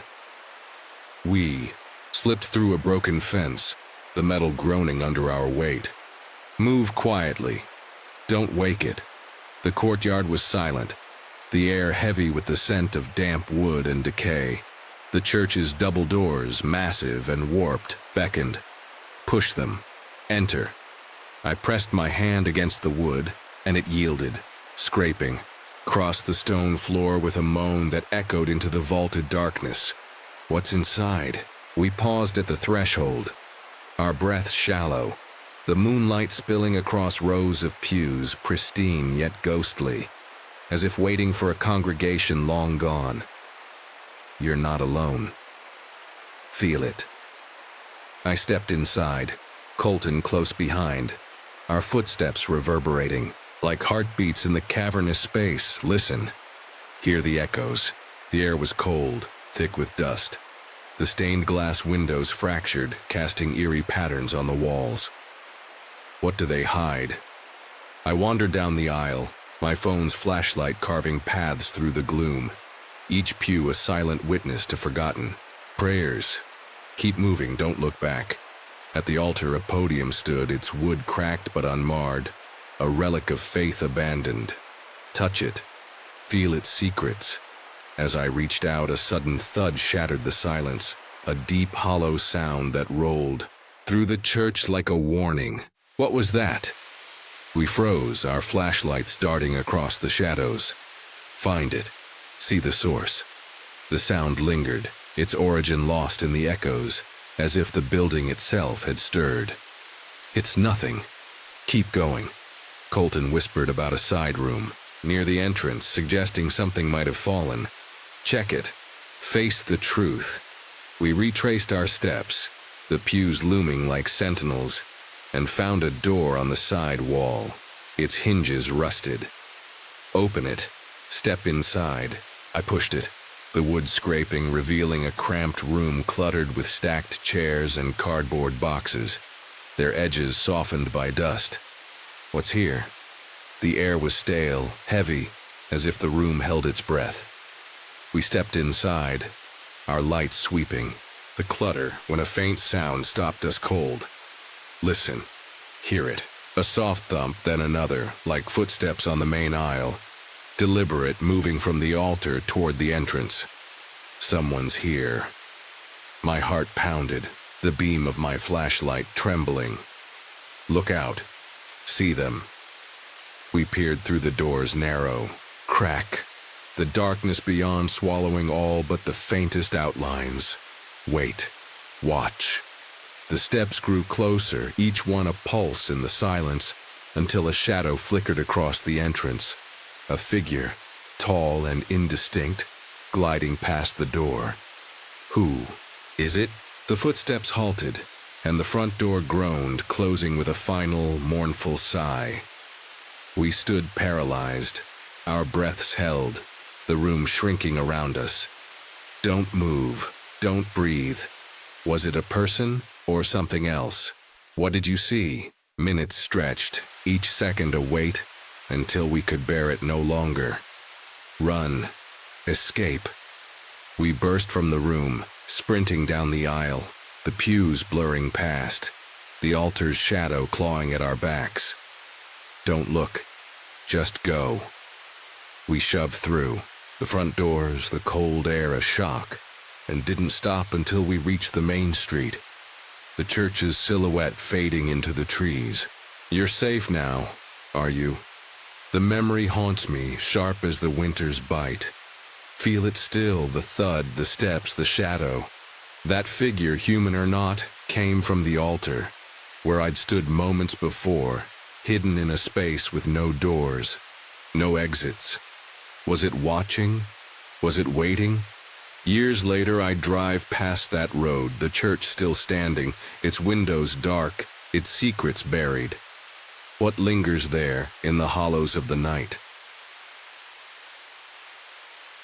The forest swallowed the house whole, its wooden bones drowning in weeds, whispering secrets I was fool enough to chase. 2 years ago, I stood at the edge of our town's forgotten relic, a crumbling cabin, abandoned for decades, its driveway lost to grass. I'd always been drawn to places like this, their silence a puzzle begging to be solved. Smell the damp earth, feel the pull of the unknown. Usually I'd drag friends along, their laughter a shield. But that afternoon, I went. Alone, my backpack heavy, flashlight in hand. Step into that choice, the thrill laced with dread.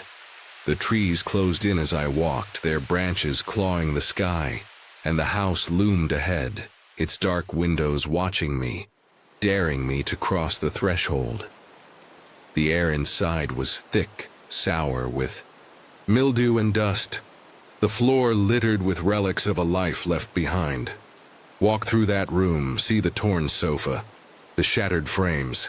I leaned through a broken window, listening for any sign of life, but only silence answered, heavy and unbroken. The front door hung ajar, its hinges rusted, and I pushed it open, the wood scraping the floor. Feel the chill as you cross that line. The living room was frozen in time, faded curtains, a coffee table buried under moldy papers. I moved slowly, my flashlight beam dancing over the decay, each step stirring a faint unease, as if the house resented my presence. Upstairs, the staircase groaned, its boards soft under my weight. Climb with me, each step a warning. The second floor held a narrow hallway, 2 doors at its end. One open, revealing an empty room, the other sealed shut. I peered into the open room, its bare walls stark against the clutter below. Sensed the shift, the air growing heavier. A sudden sound jolted me, a sharp, deliberate thud from downstairs like a chair tipped over. Freeze there, heart racing, questioning the silence. It wasn't the house settling. It was too precise, too alive. My pulse hammered as I backed away, the flashlight trembling in my grip, my instinct screaming to leave. I hurried down the stairs, my beam sweeping the living room, but nothing had moved. Scan those shadows, knowing something's wrong. The front door, left open, now stood closed, its frame unyielding when I pulled. Feel the panic rise, the trap snapping shut. It was locked, bolted from outside.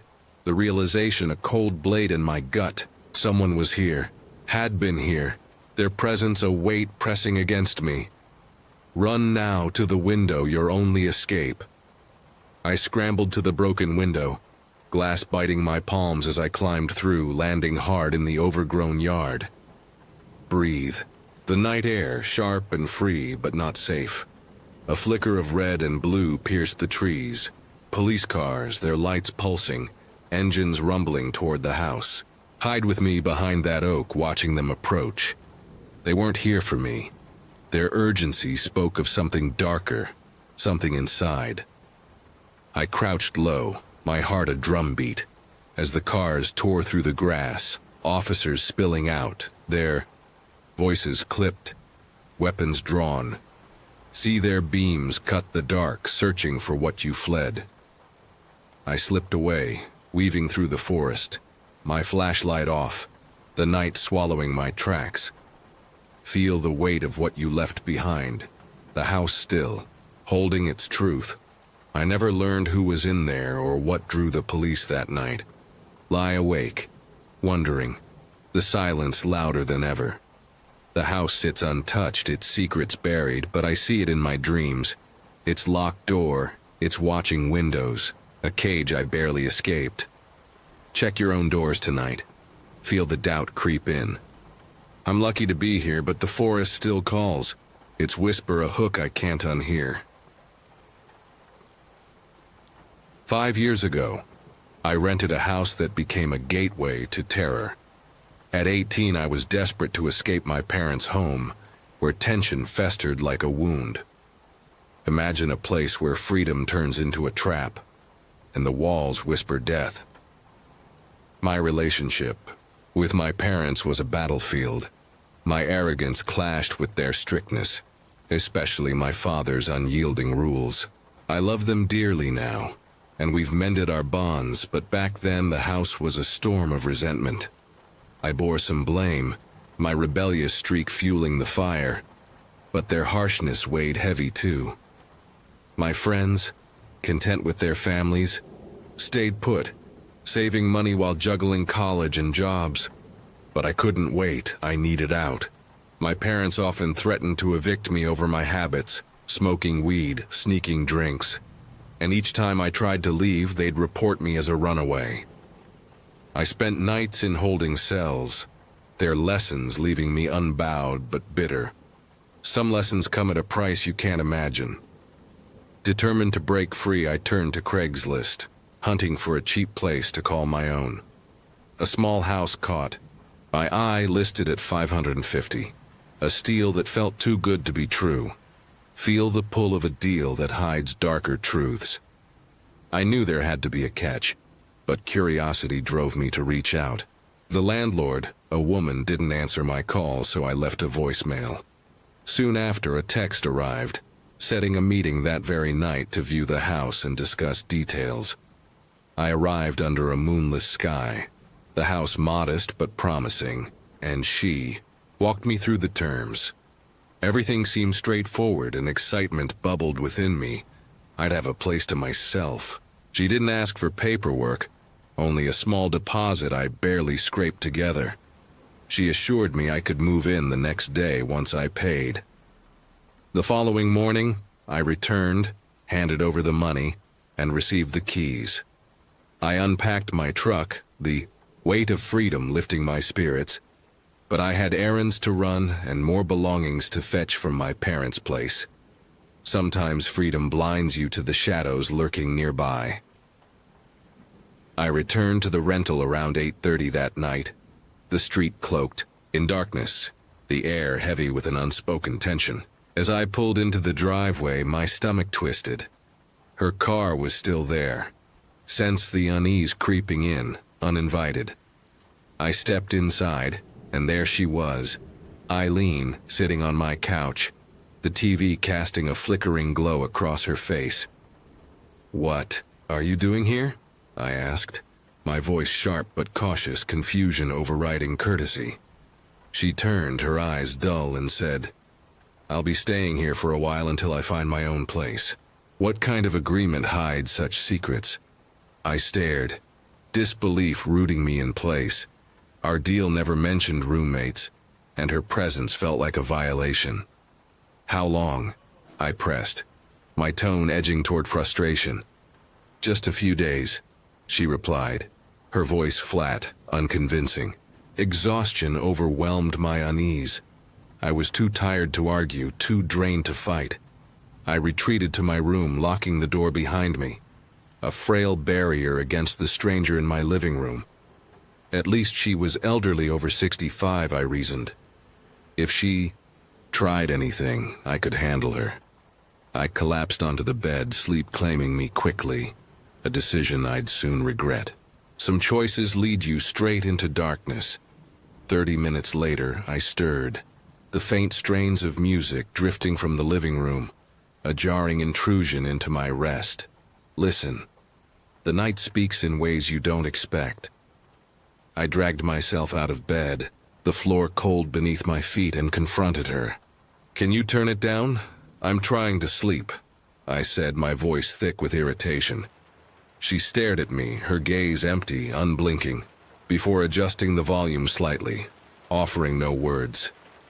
I returned to bed, the unease lingering, but exhaustion pulled me under again. Then a soft tapping at my door jolted me awake, the sound delicate yet menacing in the stillness. "What do you want?" "I'm sleeping," I called out, my voice trembling with annoyance. "Timmy, wake up," she replied, her tone soft, almost tender. "Dinner's almost done, you don't want to make mommy upset." Feel the chill as reality fractures. A cold wave surged down my spine from my neck to the base of my back. My name isn't Timmy. It's not even close. Something was terribly wrong with this woman. I sat frozen, hoping she'd leave. My breath shallow, my heart racing. Less than a minute later, the tapping turned violent, her fists pounding the door with relentless fury. "Let me in now," she screamed, her voice a jagged edge of rage. "I swear if you don't, it'll be the end of you, boy. Run, or face the madness head on." Terror seized me, my hands shaking as I shoved the dresser across the room, barricading the door against her assault. I grabbed my phone, flung open the bedroom window, and leapt out into the night, the cold air biting at my skin as I sprinted to my truck. I drove off, the house shrinking in my rearview mirror, my pulse a frantic drumbeat. I never looked back. Some escapes leave you haunted. Weeks later, I learned the truth. Her son had gone missing, his body later found buried in that house's backyard. Eileen, the woman, had poisoned him, her own child, named Timmy. The evidence was damning her. Guilt undeniable. I don't know if she truly believed I was her son, reliving her crime, or if her fractured mind sought to repeat the horror with me. Some madness knows no bounds. The memory feels like a fever dream, a surreal descent into dread. I'm certain that if I'd eaten her dinner that night, I'd be buried beside Timmy, another victim of her insanity. Some houses hold more than secrets. They hold death. The night was heavy, the kind that clings to your skin as I dragged myself into the apartment at 9 p.m., exhausted from a grueling day of classes and work. Smell it now, the faint decay beneath the familiar. Our place was a cramped haven, a third-floor walk-up with peeling paint and a flickering hallway light, shared with Ryan, my friend since first grade. You know him, don't you? He was the steady one, always home, always answering with a grin and a quick joke. Step inside, feel the warmth.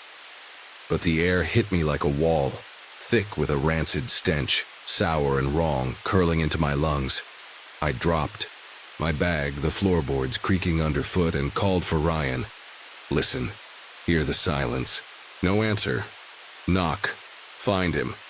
I rapped on his bedroom door, the wood cool against my knuckles, but only stillness greeted me. He's there. He has to be. I knocked again, louder, my voice sharper. Ryan, you in there? Why doesn't he answer? The smell grew stronger, seeping from under his door. A sickly mix of rot and damp earth. Breathe it in. Face it. Unease prickled my skin, a warning I couldn't shake. Check again. Be sure.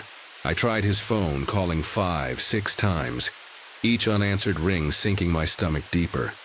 Texts went unread, the screen's glow mocking me in the dim living room. Hours passed, the stench thickening, a living thing that pressed against my senses. It's coming from his room. You know it. By midnight, I couldn't ignore it. Open the door, find the truth. I warned the empty air. "Ryan, I'm coming in." My voice trembling, a plea more than a threat. "Turn the handle. Go." The knob wouldn't budge. Locked tight. "Break it, you must." I grabbed a bobby pin from the bathroom, my hands shaking as I fumbled with the lock, each click a heartbeat. Almost there. Don't stop. The door gave way, swinging inward, and the smell erupted, a wave of decay so vile it burned my throat. Step inside. See it. The room was a cave of shadows, Ryan's bed unmade, his posters curling at the edges. Look closer. Find the source. My flashlight beam swept the floor, landing on the closet, its door slightly ajar. There. It's there.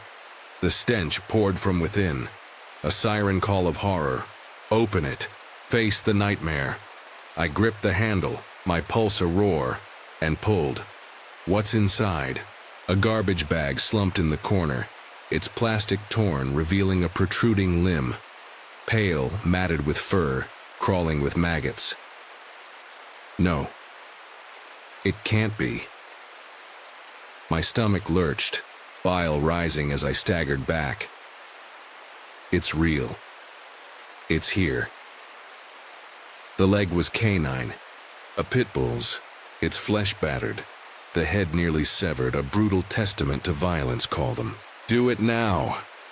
I stumbled to the living room, dialing 911, my voice cracking as I spilled the horror to the dispatcher. Stay calm. They're coming. Police arrived in 10 minutes, their boots heavy on the stairs, their flashlights cutting through. The apartment's gloom. Show them.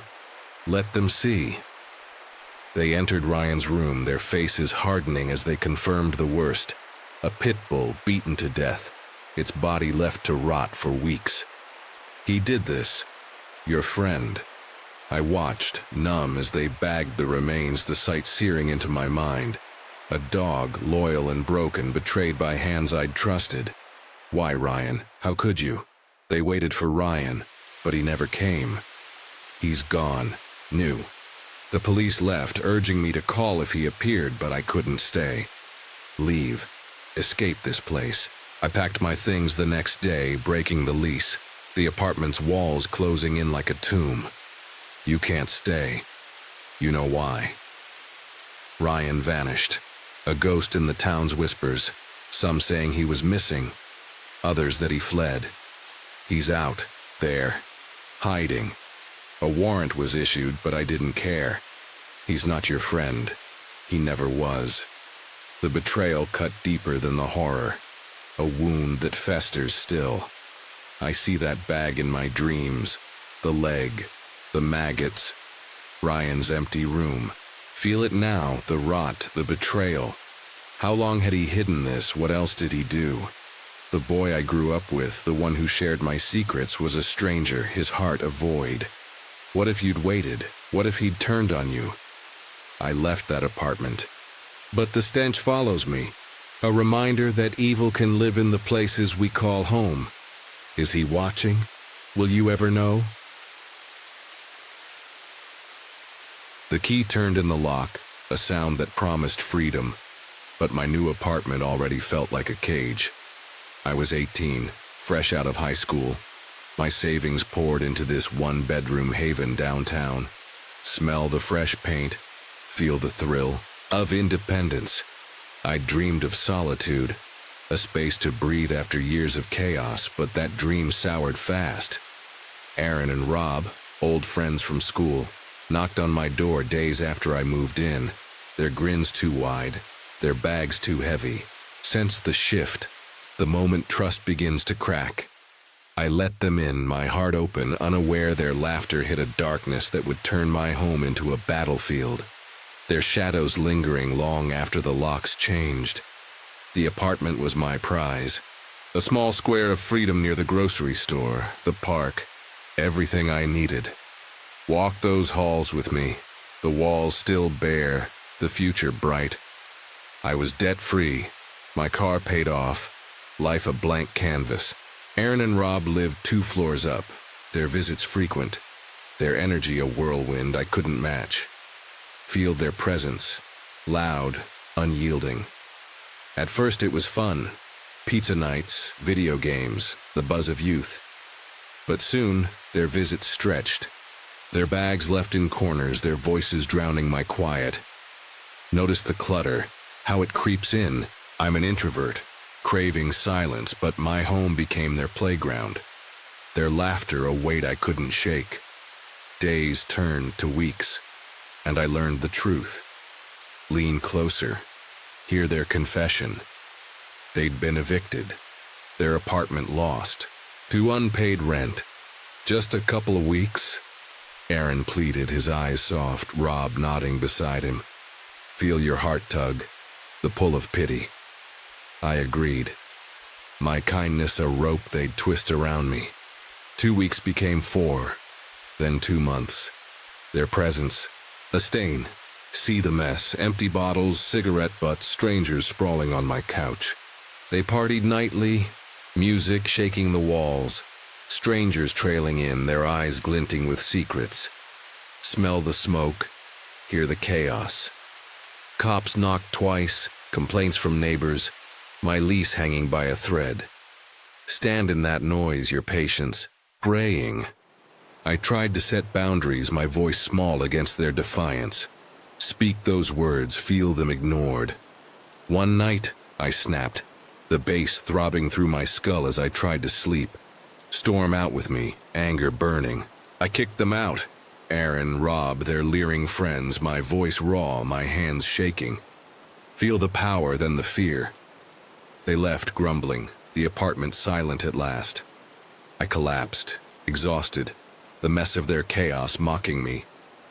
Breathe that. Quiet. Too fragile to trust.